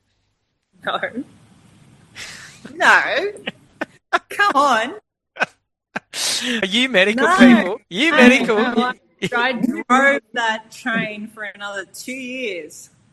And it was actually, again, coming full circle. Some people, I really believe, some people are, they're actually angels in your life, and they're there, like in special. And again, it was Ben Davrin. No, I kept working and everything for another 2 years. Went to PNG, did some promotional courses and things like that. Just progressively getting worse, I might add, with the symptoms. But eventually at the end of sort of 2013, 14, I was meant to be getting posted to SO Command. I'm pretty sure I was the first female back then who was nominated to go post directly to 2 Commander. It hadn't really been done before. And that was an interesting experience in and of itself in some ways. But look, they didn't end up approving the posting, even though I was recommended to go. But that's what sort of got me talking to Davs again, because I'd heard along the grapevine that he'd look, it's not politically correct, but we just say, he got on the crazy train and he was out. And that's not even there's no judgment there. Like, it was happening so much that, yeah. And so I got in touch with Davs, and I sort of told to him about how everything had been after I'd gotten back, and the fact that I was supposed to be posting to SO Command in Sydney, like the next year, and he just said to me, he said, TJ, he said, mate, he said, he said, it's been 2 years. He said, you need to let it go. He said, you need to. He said, don't go to SO Command. He said, he said, you will go back down to the end of the ladder. He said, and then have to work up your credibility and everything again, like, because it's basically considered like a separate military in a way. It's Defence Force is separate at part. And he said, honestly, he said, don't do it to yourself. He said, promise me. He made me promise him that you will go down to the RAP the next day and you will tell them everything that you've told me. And look, I didn't want to, except that I guess it's funny, sometimes you don't want to extend that level of compassion to yourself in a way.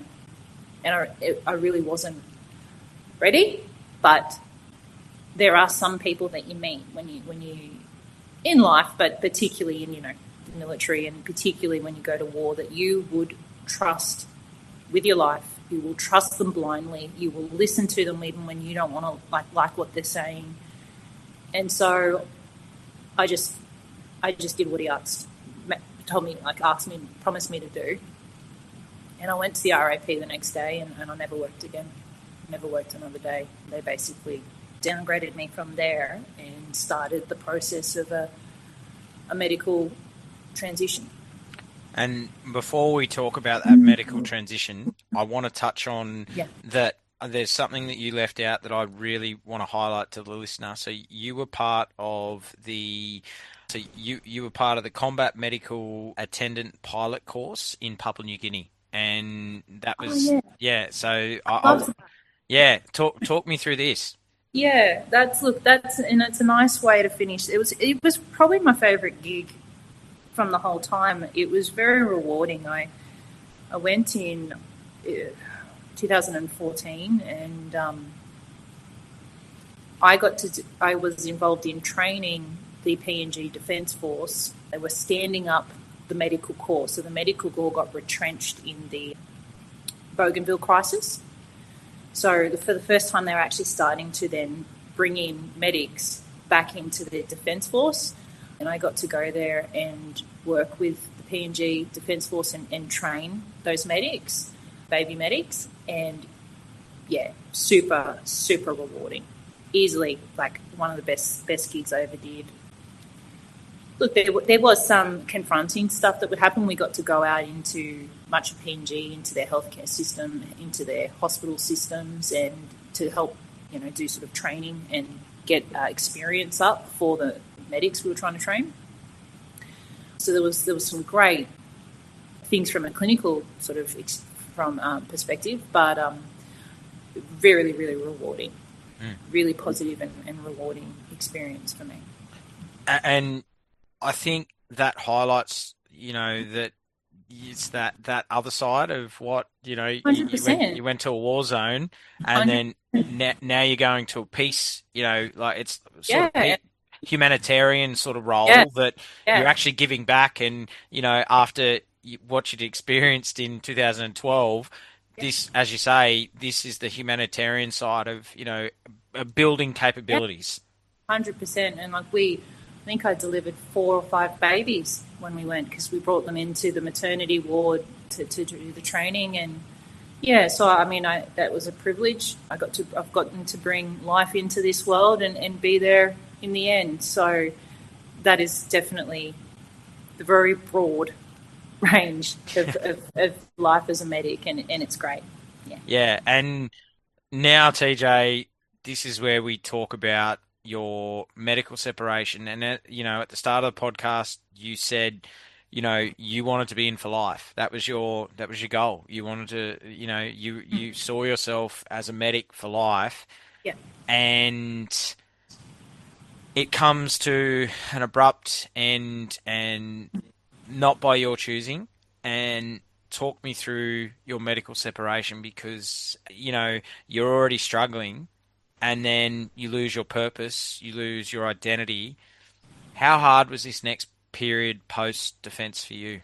Yeah, it was It was, well, I guess at the time it took about 12 months to go through the transition process from when you get sort of medically downgraded to they've decided that you are going to be medically transitioned out. It can take sort of 12 months. So during that 12 months, I just spent a lot of time.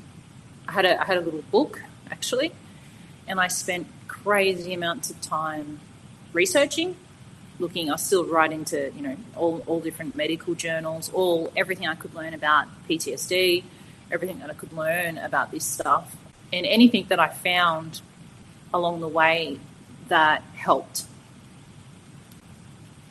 It's a really demoralizing sort of situation when you go from being like a really capable to, struggling to maintain relationships, to do the things that you used to enjoy. You slowly lose your career and so much of your identity, I think, is the biggest thing. Like for people who are from the military, it's that loss of identity. But yeah, I sort of kept this book and like this journal, and I sort of just started putting bits and pieces that I found, little gems and stuff, of little pearls of wisdom along the way. And yeah, it was a exceptionally difficult process. Look, I was hospitalised twice in that process, eventually left, and that sort of brought us into 2016. And yeah, that's when my brother passed away. And by about 2017, I had started doing the consulting work with the government. So I want to talk about your brother, and you spoke about him at the start of the podcast, but this was, you lose your brother, so you're dealing with the loss of your identity in defence. Then you're slowly trying to pick the pieces up, and then you lose your brother. TJ, it would have got dark. How dark did it get for you? Yeah, it got hopelessly dark. There were things around the grief that made it quite complex. And look, I didn't realise when I was off going and doing all these things and serving, I never thought it would be him living on borrowed time. I thought I was the one taking all the risks. So when he passed away in a car accident, I started to really reflect and wasn't sure like if I regretted my choices or anything like that. It did get exceptionally dark. And look, my family in many ways fell apart, and if I'm being honest, we're only just starting to put the pieces back together again now, and it's been 9 years, and so yeah. And TJ, I know that's why I paused then, because I want you to feel that I just want to give you a hug. That you have become such a good friend to me, and someone that I've, supported for so long, and, it's taken us so long to get to this point. Thank you. Thank you for, because I know that is hard for you, and I know talking about your brother is hard and all what you've been through. So from me to you, thanks. I love you, mate. You really, it's just to, it's not easy to sit and share all your, to be vulnerable. And that's why we've got to this point. And, thank you. Thank you, Adam, and thank you for everything that you do and bringing these stories to the public. And, that they're a very, very important part of Australian history. And, they don't get told in the same depth and without bias, as compared to when, you do your podcast. So thank you so much, and thank you for your friendship as well. No, you're welcome, TJ. And I want to highlight here, like you mentioned, and like you've gone through so much, and to be still standing, that song "I'm Still Standing," that resonates so much with you, TJ, of what you've been through, and it just shows that the fight for you to still be here and do what you do. And you mentioned, you found a real passion for advocating for veterans, and you started to go into that advocacy space. But I want to highlight here too for the listener that you were the founder of the largest Australian online veteran support and engagement community, and you started the social media page called Modern Soldier. How did that help in your healing process?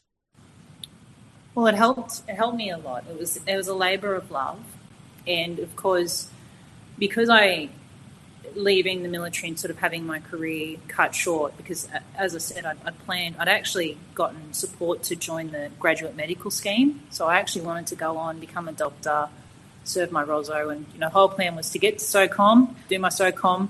Then, I had it all set. I knew him there. Had my 10-year plan. I was one of those people, right? I was going places, but look,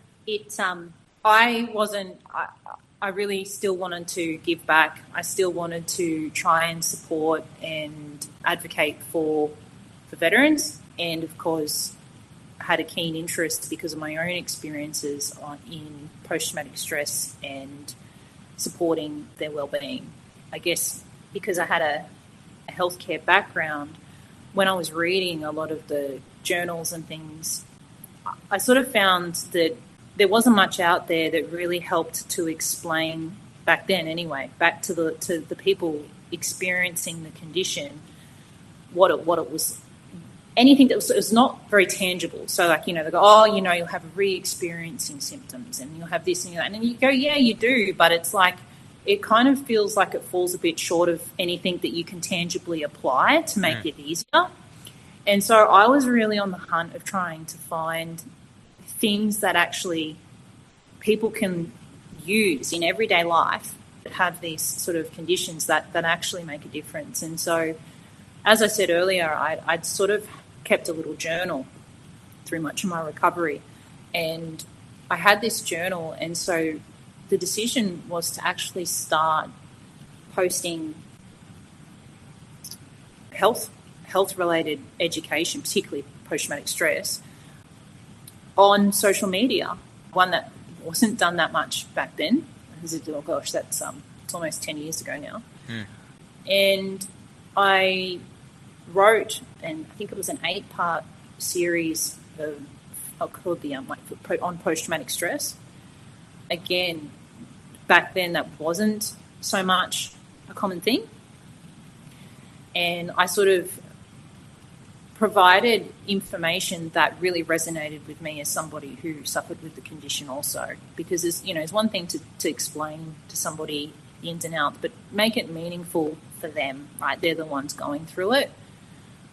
And it had a real impact. It was viewed hundreds of thousands of times. I don't know how many times now, but to be honest, I probably should get it redone because it's, as we said, it's old, but it had a huge impact. And, so many veterans from all over the world reached out, but so did their partners and so did their families, because they said, we actually can watch this from our own home and we can get a better handle on what's going on from our own home, because often they won't go into the appointments with the psychologists and things. And it had a huge impact. And so Modern Soldier, when I was sort of involved with that a lot, eventually it grew to 75,000 followers between Facebook and Instagram. That then led me into government consulting work. I was approached by initially the Department of Veterans Affairs, but then I have also been engaged as a consultant with the Department of Health, the Commonwealth Superannuation Corporation, and the Department of Defence over the last 10 years or so. So it sort of led me into the consulting work. I guess initially it was all around how do we engage the contemporary veteran. It was an engagement. How do we access these people? And they saw what I was doing with social media, and that led into various different contracts and projects that sort of have taken me all the way up into August this year, so August 2025. So that losing that, what you loved in your medical, your medical, being a medic, then finding that, a passion for advocating for veterans, you're still in that space, but it's a different role, and you're just wearing a different cape, and as you said, you've been advocating, doing amazing work in that space for veterans. And do you feel that now, TJ, as you've stepped away from that at the moment, that the space is, it's better than when you first came into it? 100%.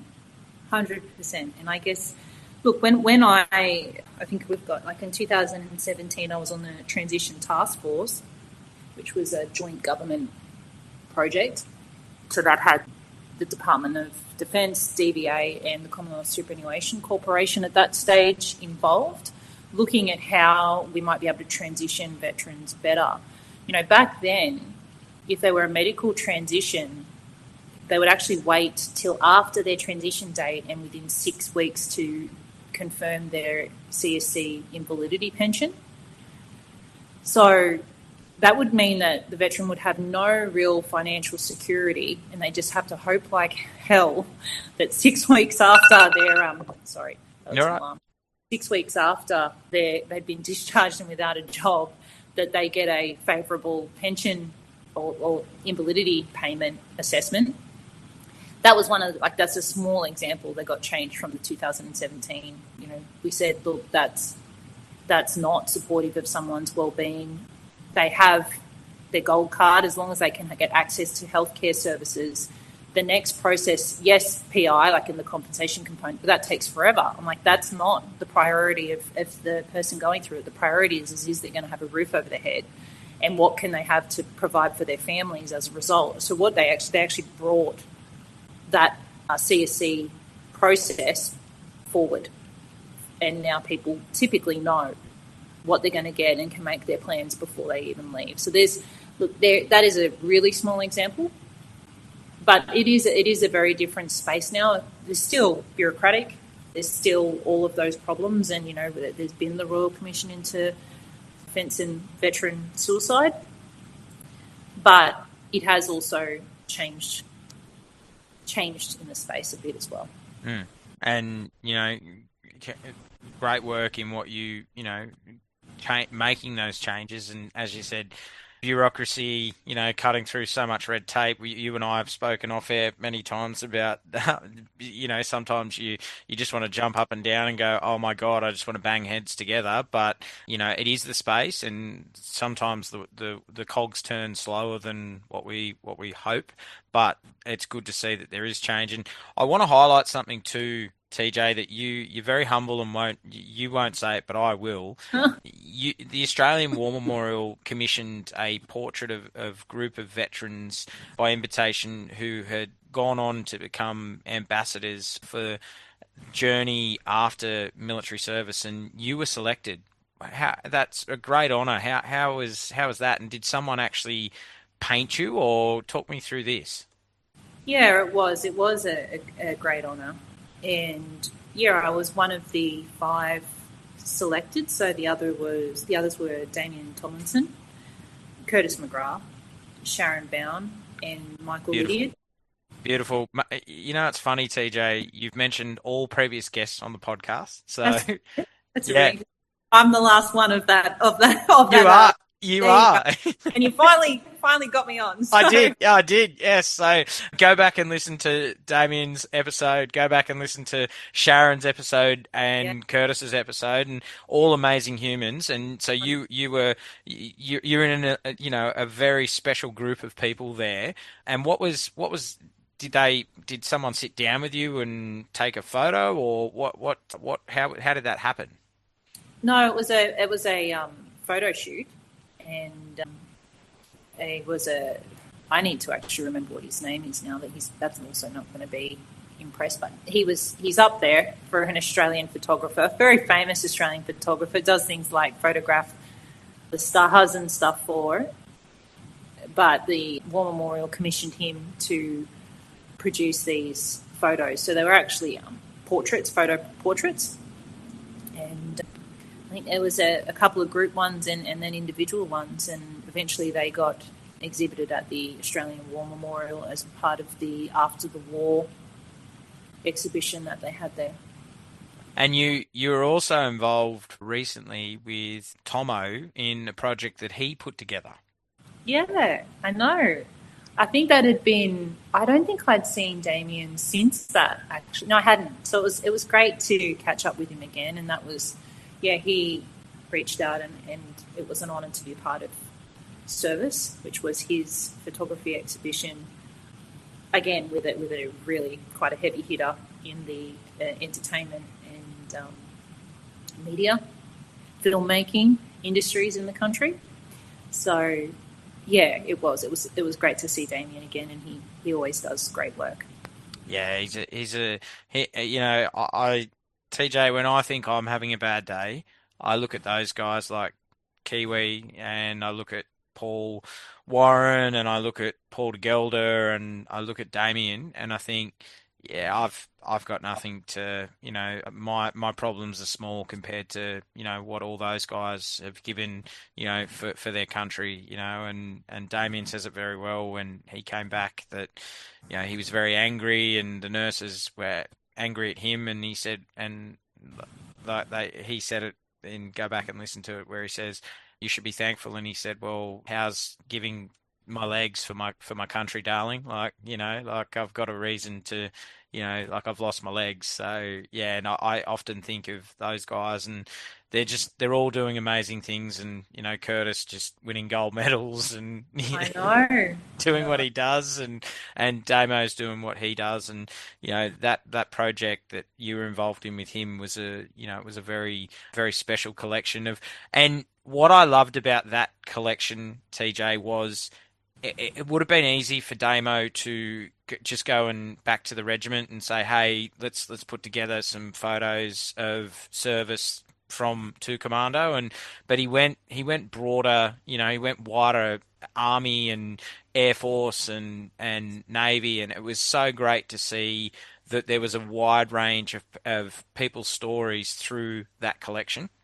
Yeah, absolutely. It had some spouses there too as well. It was great.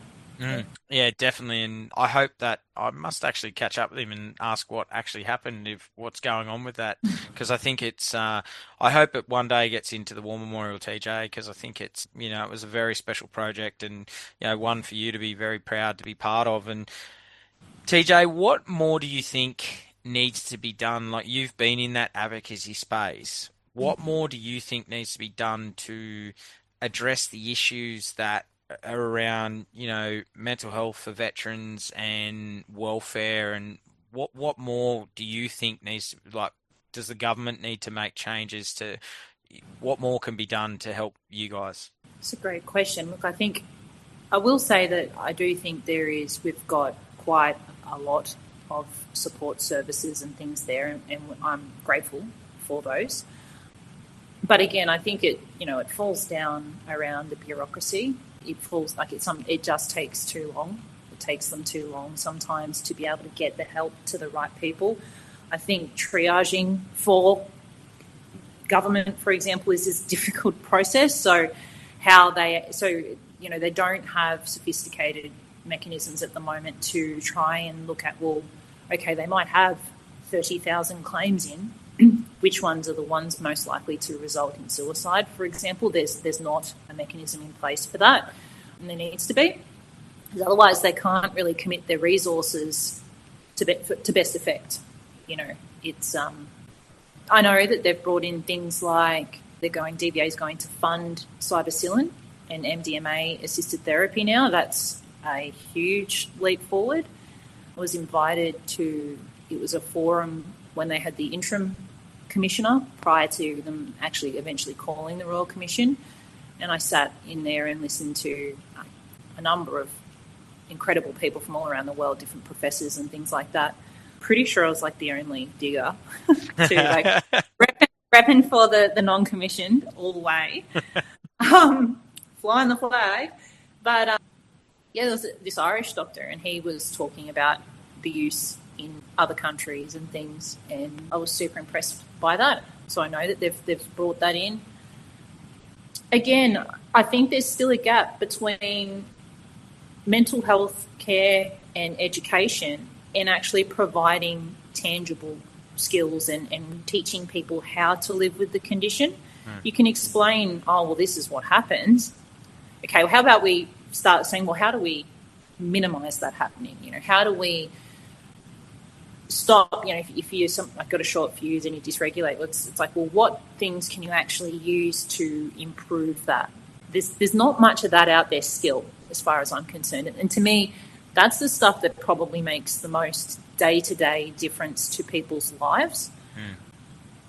And the best way, and it's an analogy, and feel free to steal it.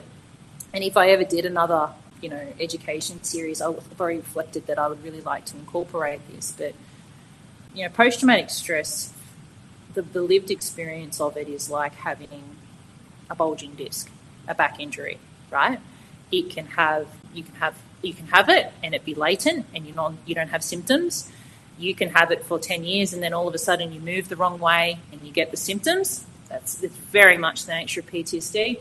You can go along, and if you do have PTSD, you're fine. But then if you move the wrong way or you do something that re-triggers that injury, the symptoms will come up. But importantly, in terms of the management, in the same way, there are things that you could do to manage a back injury. To me, that's how I approach mental health. It's really practical stuff. It's less of in the clouds and sort of how I think and feel, because I don't know if you can convince yourself that certain experiences, like war experiences, you can't talk that away, right? So it's like, okay, well, what can you do to make the fact that your nervous system is hypervigilant now, it's stuck on overdrive, how do you navigate the world in the best possible way? I think that, so yeah, I guess there's a big gap in that regard as well. And I like what you've spoken about there, because I recently spoke with Harry Moffat, who is now he's now a psychologist, and we were talking about the holistic approach, and really he's very much one that is on board with the going down the holistic approach and not just having medication to try and solve the problem, like out of the box thinking of, well, we know now that studies have shown that, ice baths are good for you. We now know that, grounding yourself and doing meditation and breath work and box breathing and all these things, and getting out in the sunlight and nature and, all these holistic things that and some, holistic drugs that have helped guys. I really think that now that is hopefully, as you're saying, hopefully that, DVA and the government is willing to take that on, because it may just, it's not going to help everybody, as we know, TJ, we know that, but it might help, if it helps 10 people, well, it's been a success. I agree. And, you've got stuff that is sort of like maintenance preventative, which is all the stuff that your lifestyle stuff that can really help just you maintain the condition or you maintain your well-being, more so to the point. And you've got the stuff that can help prevent the symptoms from deteriorating.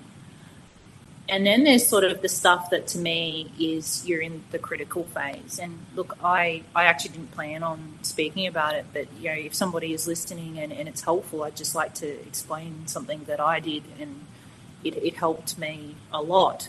But I basically made it like, I called it like a little IA drill. So immediate action drill. Basically, it's turned to shit. It's turned to shit. You're not in a good place. You're suicidal or something like that, which, I've been there, but I have literally used this and has never failed me. So again, I just like what we said, once we've got our toolkit of all the different things that can help, all the different things, like, and people always feel like that they feel quite alone and they feel quite, but if you actually write it, because the other thing that happens, the more you descend into, you know, a post-traumatic stress episode, the less you can cognitively and rationally recall things that might help you. So it's very important that it's written or it's somewhere, and then it's important that it is in key places. But it was literally, once I'd identified all these different activities, all these different things I could do that I knew had helped previously, I would literally, if I was starting to feel like I didn't want to be here anymore, I did it with, it was like, if I felt like, I just made myself promise. It's a promise, it's a contract you make with yourself.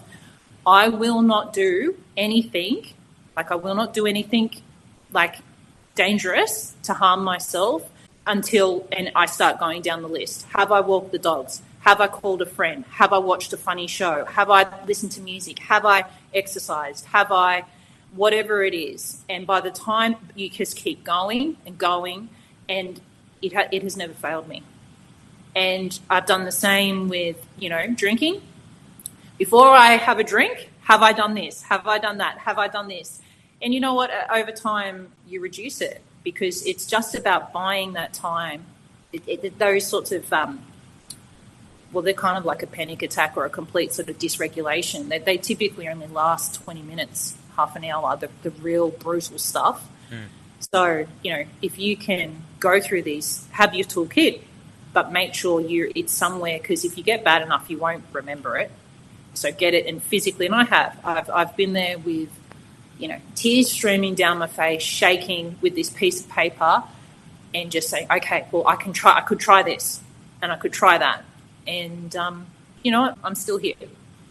Yeah, and I thank God every day that you're still here, mate. I really am. Like, it's, you know, you inspire me so much, and you know, I know exactly, I do that as well. Like, I journal, and you know, I'm a regular journal, and I recently had a Canadian police officer on who said journaling's stupid. You know, like why would you do that? And she's got PTSD, and absolutely love her, and she's, you know, and journaling's not for everyone, and this is what you're saying. You've got to find what works for you. What is in your toolkit that you can, you know, that you can make work for you, and you know, just be the best version of yourself. And you know, I do like journaling, TJ, because I can see, you know, and how I usually do it is I go 90 days. And then I'll do, every 90 days I reflect and I look back and I go, okay, I'm not shit, I was in a bad place, or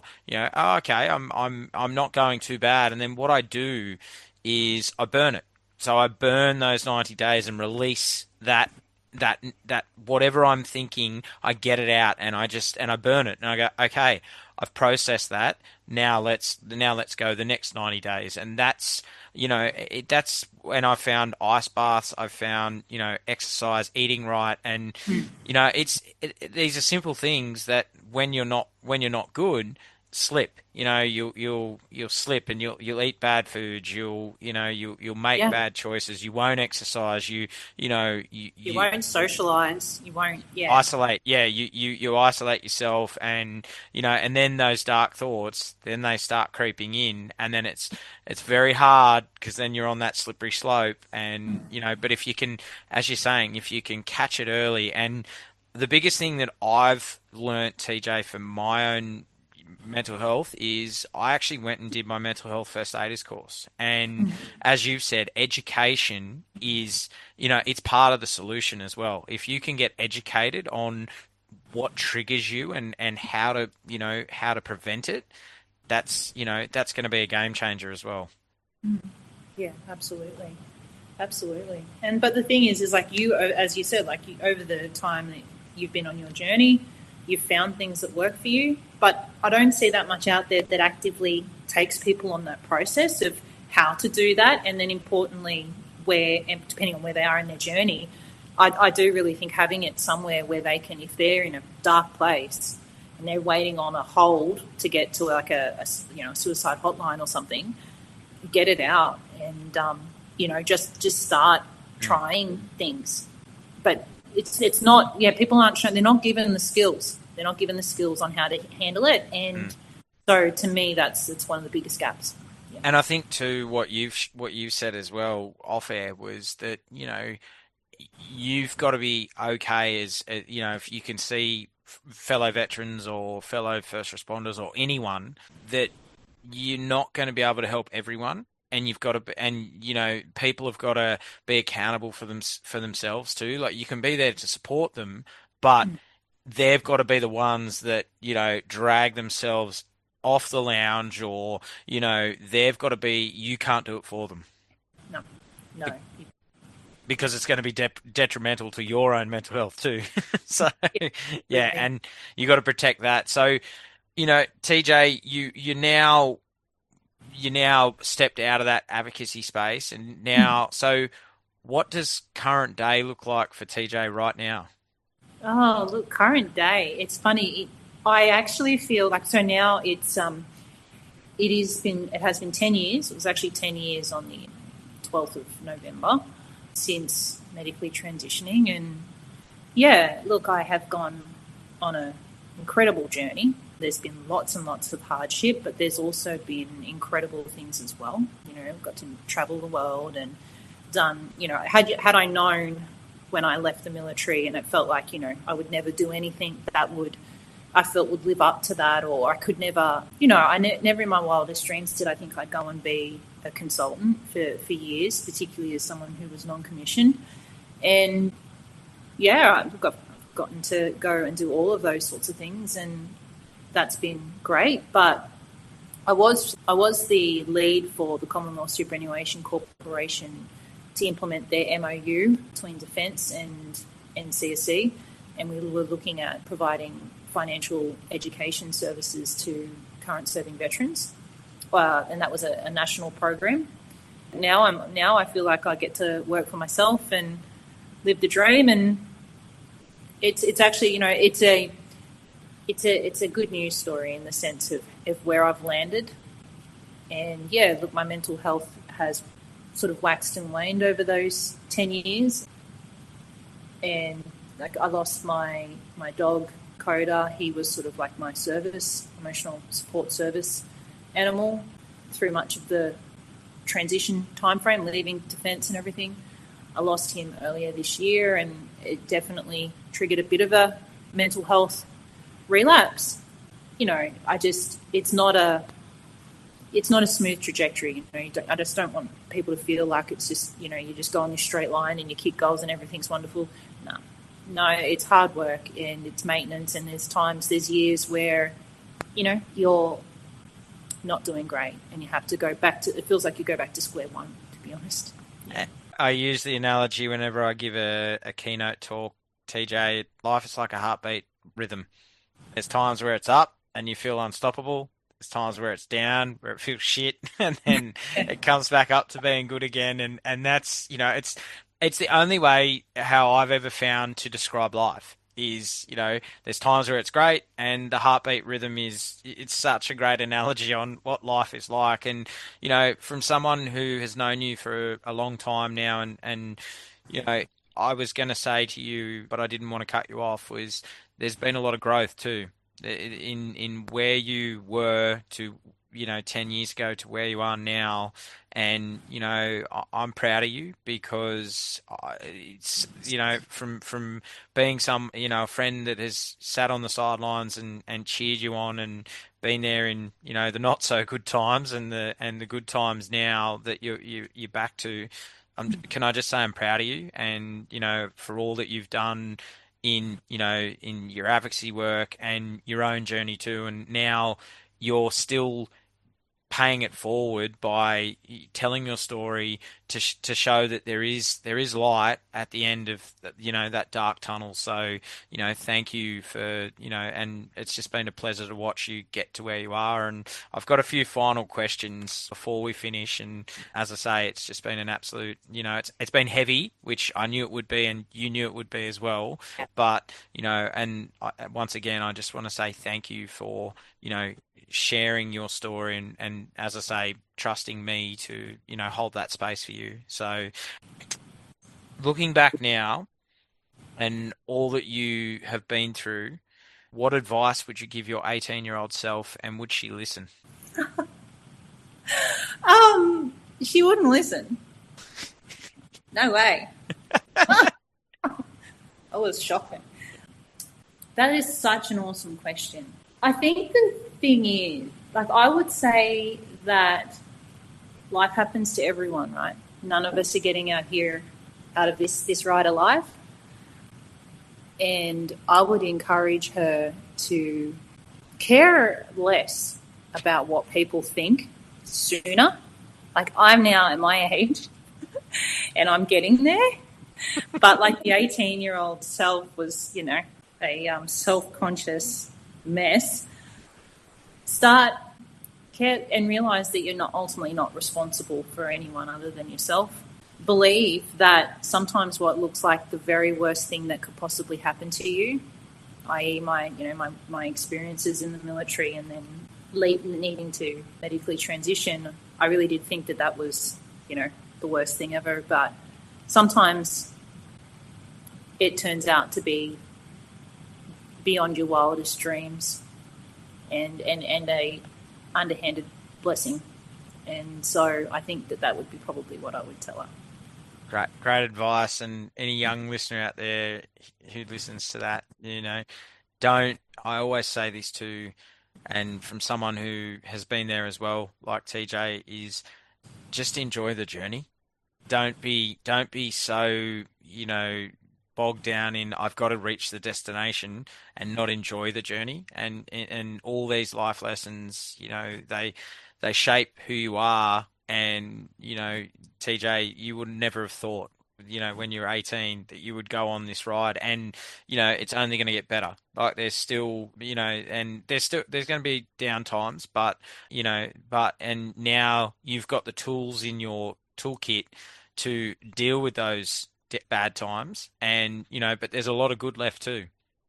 100%. TJ, what advice would you give to any young person who is thinking of joining the military?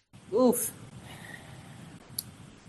I would say I would still recommend it for the most. And the reason I would recommend it is because of, like you said, it will be a journey, but it's to me that the part that's most valuable is who you become on that journey. To me, that's more important than whether or not you achieve the goal. The process of reaching that goal and what you have to become to do that, that's for me, that's where the gold is. And so for that reason, I think the military can provide some opportunity to really learn mindsets and soft skills and perspectives, and of course actual skills themselves that are in terms of employability. But to me, that's why I would advocate for it. I think that actually ends up making them better young Australians, is the truth of it. And more willing to contribute, more willing to be a part of something bigger than themselves. So yeah. And, service, whether it be, first responder, veteran, going and volunteering down at your local Vinnies or, feeding the homeless, whatever it is, whatever service looks like, it is the greatest, to give of service and help others. TJ, that's why you joined the military. That's why I'm a firefighter. That's why, I do this podcast, is to give back. And service it's the, and I'll say this, TJ, and, I really believe that service can help heal you too. Yes. It really can. Well, it gives you purpose. Exactly. So any young person out there who is thinking of a career, go and do it. You will not be sorry. And TJ, looking back now and all the traumas, everything you've been through, was joining the army still the best decision? And would you do it again? For a long time, had you called me up until now, I probably would have said no in some places, depending on where I was at. And it's interesting because the data that's coming out is that it does take about 10 years to completely transition out. And look, I'm falling well within the average there. And yeah, I would. But these days, so here and now, right now, yeah, I would do it again. And it has.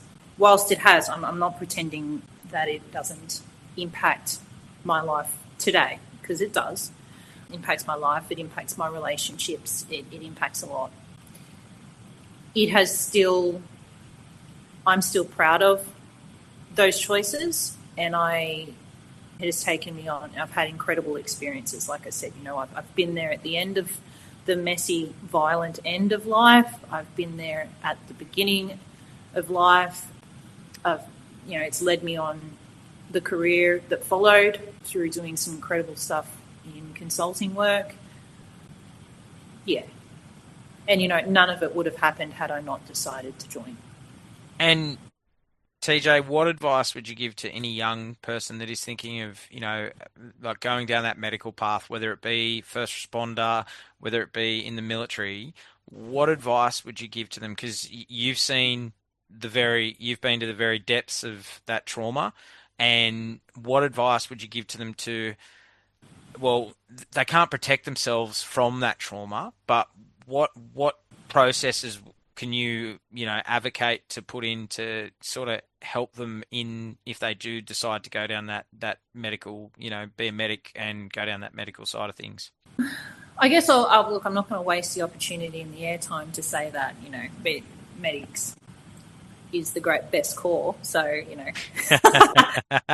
actually, I've got huge respect for everyone. But I would say the part that certainly when I went through, they may have changed it now. The part that I think people in that role to start trying to get their head around treating and dealing with people that you know and people that you care about.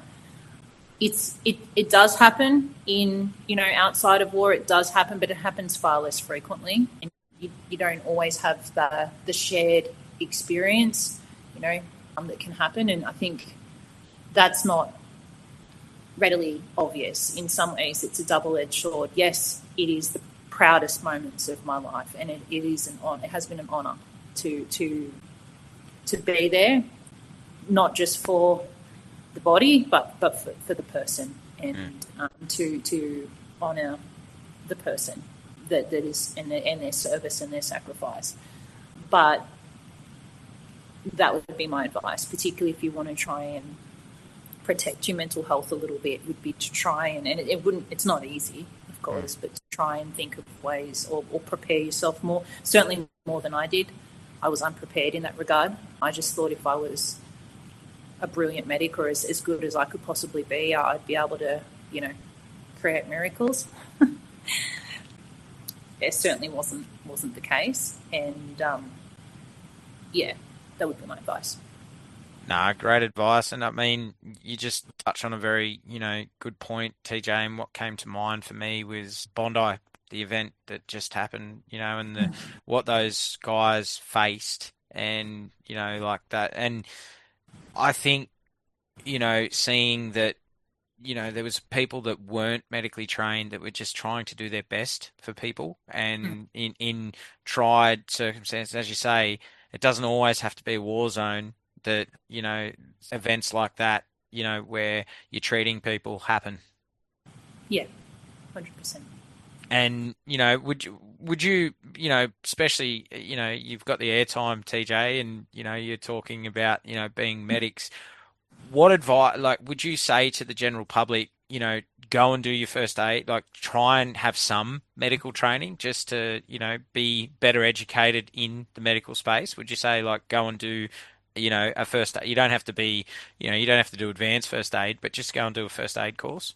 I think I guess in the context of a lot of what we've been talking about, if it helps a person be more prepared, then I think that it's a good thing. And the reason why is you're not necessarily in control of when something like a critical incident happens, something like Bondi happens, but equally you don't know when it might. I do think that people who are exposed to those sorts of critical incidences that feel like they can't do anything, it exacerbates or compounds feelings of hopelessness and feeling, then people sort of start questioning whether or not, a bit of survivor's guilt stuff, all of that sort of stuff. I think if you had a little bit more of a basic understanding in something like a first aid course, you might be affected by that less. Absolutely. And TJ, looking back now and, you look at where the, Taliban have taken back over Afghanistan, do you, that's triggering for, all of you guys that served. Do you look back and do you think now, was it worth it? Like looking back and seeing that the Taliban have taken back all the hard, all those, all those provinces that you guys fought and, we lost 41 guys, and I'm actually going to include another 42 in the lead up training Mason Edwards. Do you look at it now and go, was it worth it? Look, it's interesting. Like I started to sort of feel that way a little bit, but again, this is probably why I'll always say that I'm very biased, that I love my Corps so much is because of the nature of the role and why you're there. I guess the parts that make it worthwhile for someone like me might be different to, say, if I was a shooter. And I'm making assumptions here.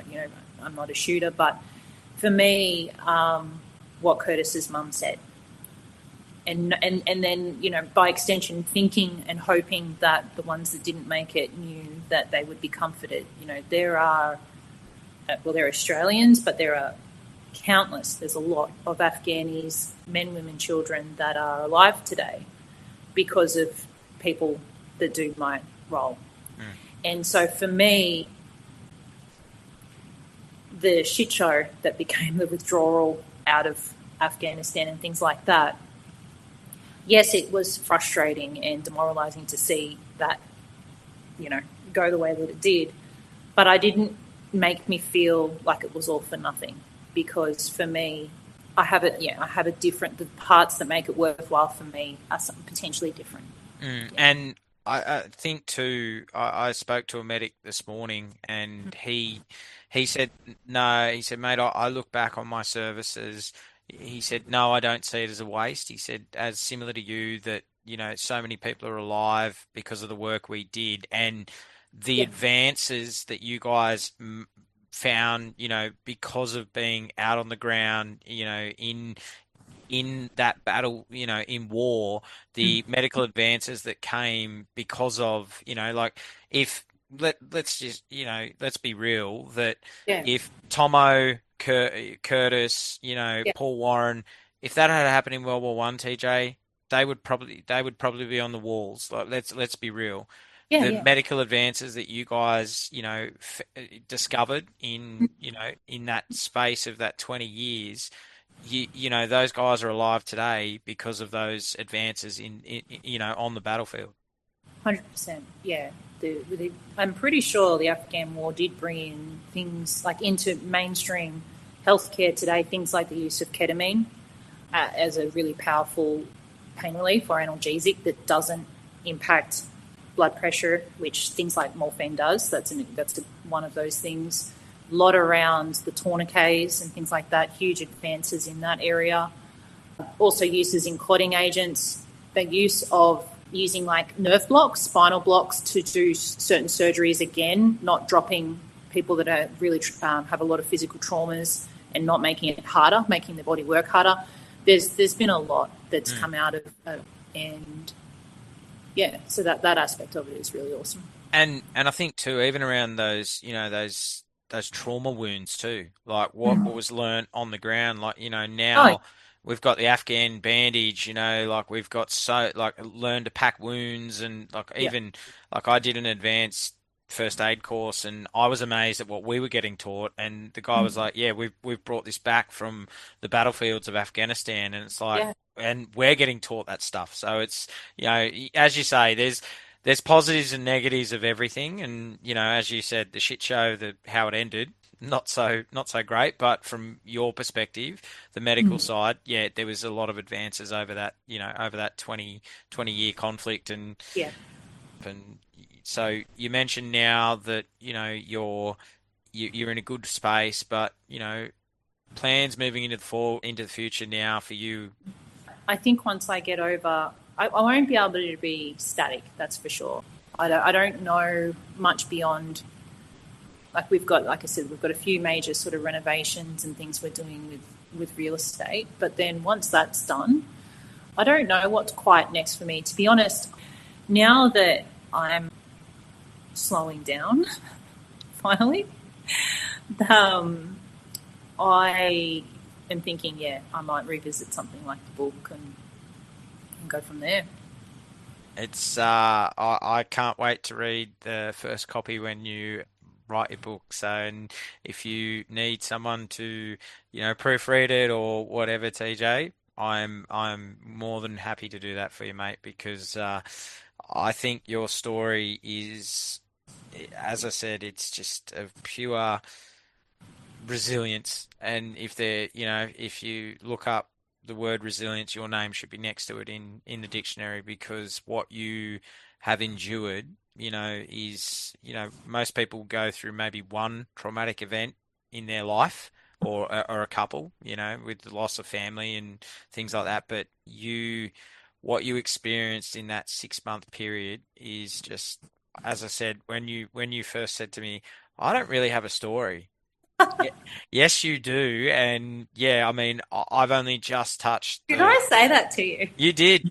When we first met, you said to me, you want to get me on? I don't have a story. And I'm like, are you joking? Like, you are joking me, aren't you? And literally, as I said, this is only just touching the surface. I could have gone through what you really did in the advocacy space, but I'm glad I mean, I could have spoken to you for another 2 hours, but I'm glad we got it to where it is, and I just want to thank you. As I said, I've said it throughout the podcast, but for you to come on, it's taken us a long time to get to here, and I think it's just aligned at the right time that you're in such a good space. And, I think for you now, it's probably a cathartic process for you to actually get it out. Yeah, I agree. I think I'm finally ready. There's enough that's sort of settled in my life, and there's enough healing and time and experiences and learning lessons to and not just sort of share it, but hopefully take sort of things that other people might be helpful to them, or different perspectives and things like that would be worthwhile.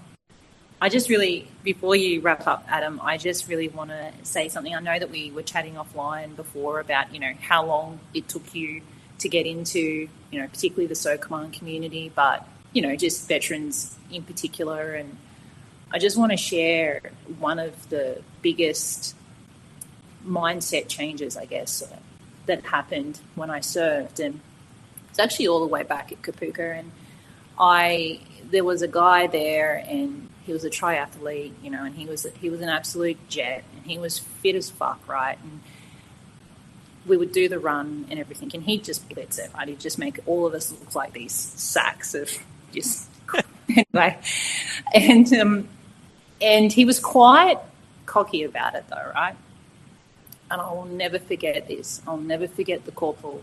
He came up, boy, did he knock him down some pegs, and he basically just said, you might think you're good, mate, because, you know, you can run fast. He said, but do you want to know the people that I respect? He said, do you want to know the people that I rate in this? He said, it's the ones that are finishing after you. He said, it's the ones that finish last. He said, because they're hurting sooner than you. And he said, and the fact that they don't stop, he said, that's hard, and you can't train hard. And I just want to tell you that you remind me so much of that. And I think that is why, as veterans have gotten to know you, why they've really opened up to you. Because I think anyone who has really been in critical situations where they're fearful for their life, or when they're beyond the physical limitations of the human body, it becomes about the human spirit. It becomes about the heart and the grit. That's the differentiating factor that makes you know, that makes all the difference. And so when we see it in people, when we see people having a go, when we see people pushing through, when we see people out of their comfort zone and having a well fucking crack, we respect it. And so I really wanted to say that. So thank you. You're going to make me cry, TJ. Well, you made me cry, so payback's a bitch. I'm lost for words, TJ. That I hope that it comes across that I absolutely give a shit for all of you guys. I really do. And yeah, you know, TJ, you've followed me for a very, very long time. And, you know, when I started this, you know, I'm a kid that, you know, was laughed at school and told that he'd amount to nothing in life. And, you know, when I took this on, you know, 6 years ago when this will go to air, I didn't have confidence. I really didn't. And, you know, like when I started asking you these questions, when I first started, it was, I followed the pages that literally I had no confidence. As now I can listen to you and many others and just ask a question off the cusp. And it's just, you know, I've built that confidence, and, you know, thank you. That really, you know, and anyone out there who listens to this who, you know, is similar to me, who's told that you'd amount to nothing, just knock the naysayers and do it anyway. And, you know, so TJ, wish I was there with you right now to just give you a big hug, because it really means a lot. Thank you. Likewise. And I've got to watch myself now. I've got to compose myself to get this quote. So you bugger, you're a shit. You're a shit. Yeah. You're a shit. You've got me right. It's only taken 3 years. No pressure. I know. So all right, here we go. So the quote is from C.S. Lewis, and I'd like to finish with this because I really believe this sums you up, TJ. Courage is not simply one of the virtues, but the form of every virtue at the testing point. Life is full of testing times. We must have the courage to withstand them. You have withstood all those trying times, and you've come out and you've triumphed. And, you know, it's been hard. It's been a real struggle at times, and I've seen that. And, you know, I've been with you for, you know, a long time, and we've been friends, and there's been a lot of times where you've, you know, it's been dark, and, you know, through this whole podcast you've spoken about that. Mm-hmm. But you've come out and you've got to that light, and I really believe this quote sums you up. And TJ, I want to thank you for your service to our country. I want to thank you for all the advocacy that you have done for veterans and people who are struggling with mental health. And it has just been an absolute honour and a privilege to have you on and to be trusted to share your story. So thank you for coming on True Blue Conversations. It's been an absolute honour. Thank you for having me, Adam. Love you, mate. Love you too. Thanks for listening to True Blue Conversations with your host, Adam Bloom. Real talk with those that pledge to keep us safe with grit, sacrifice and determination. See you next time.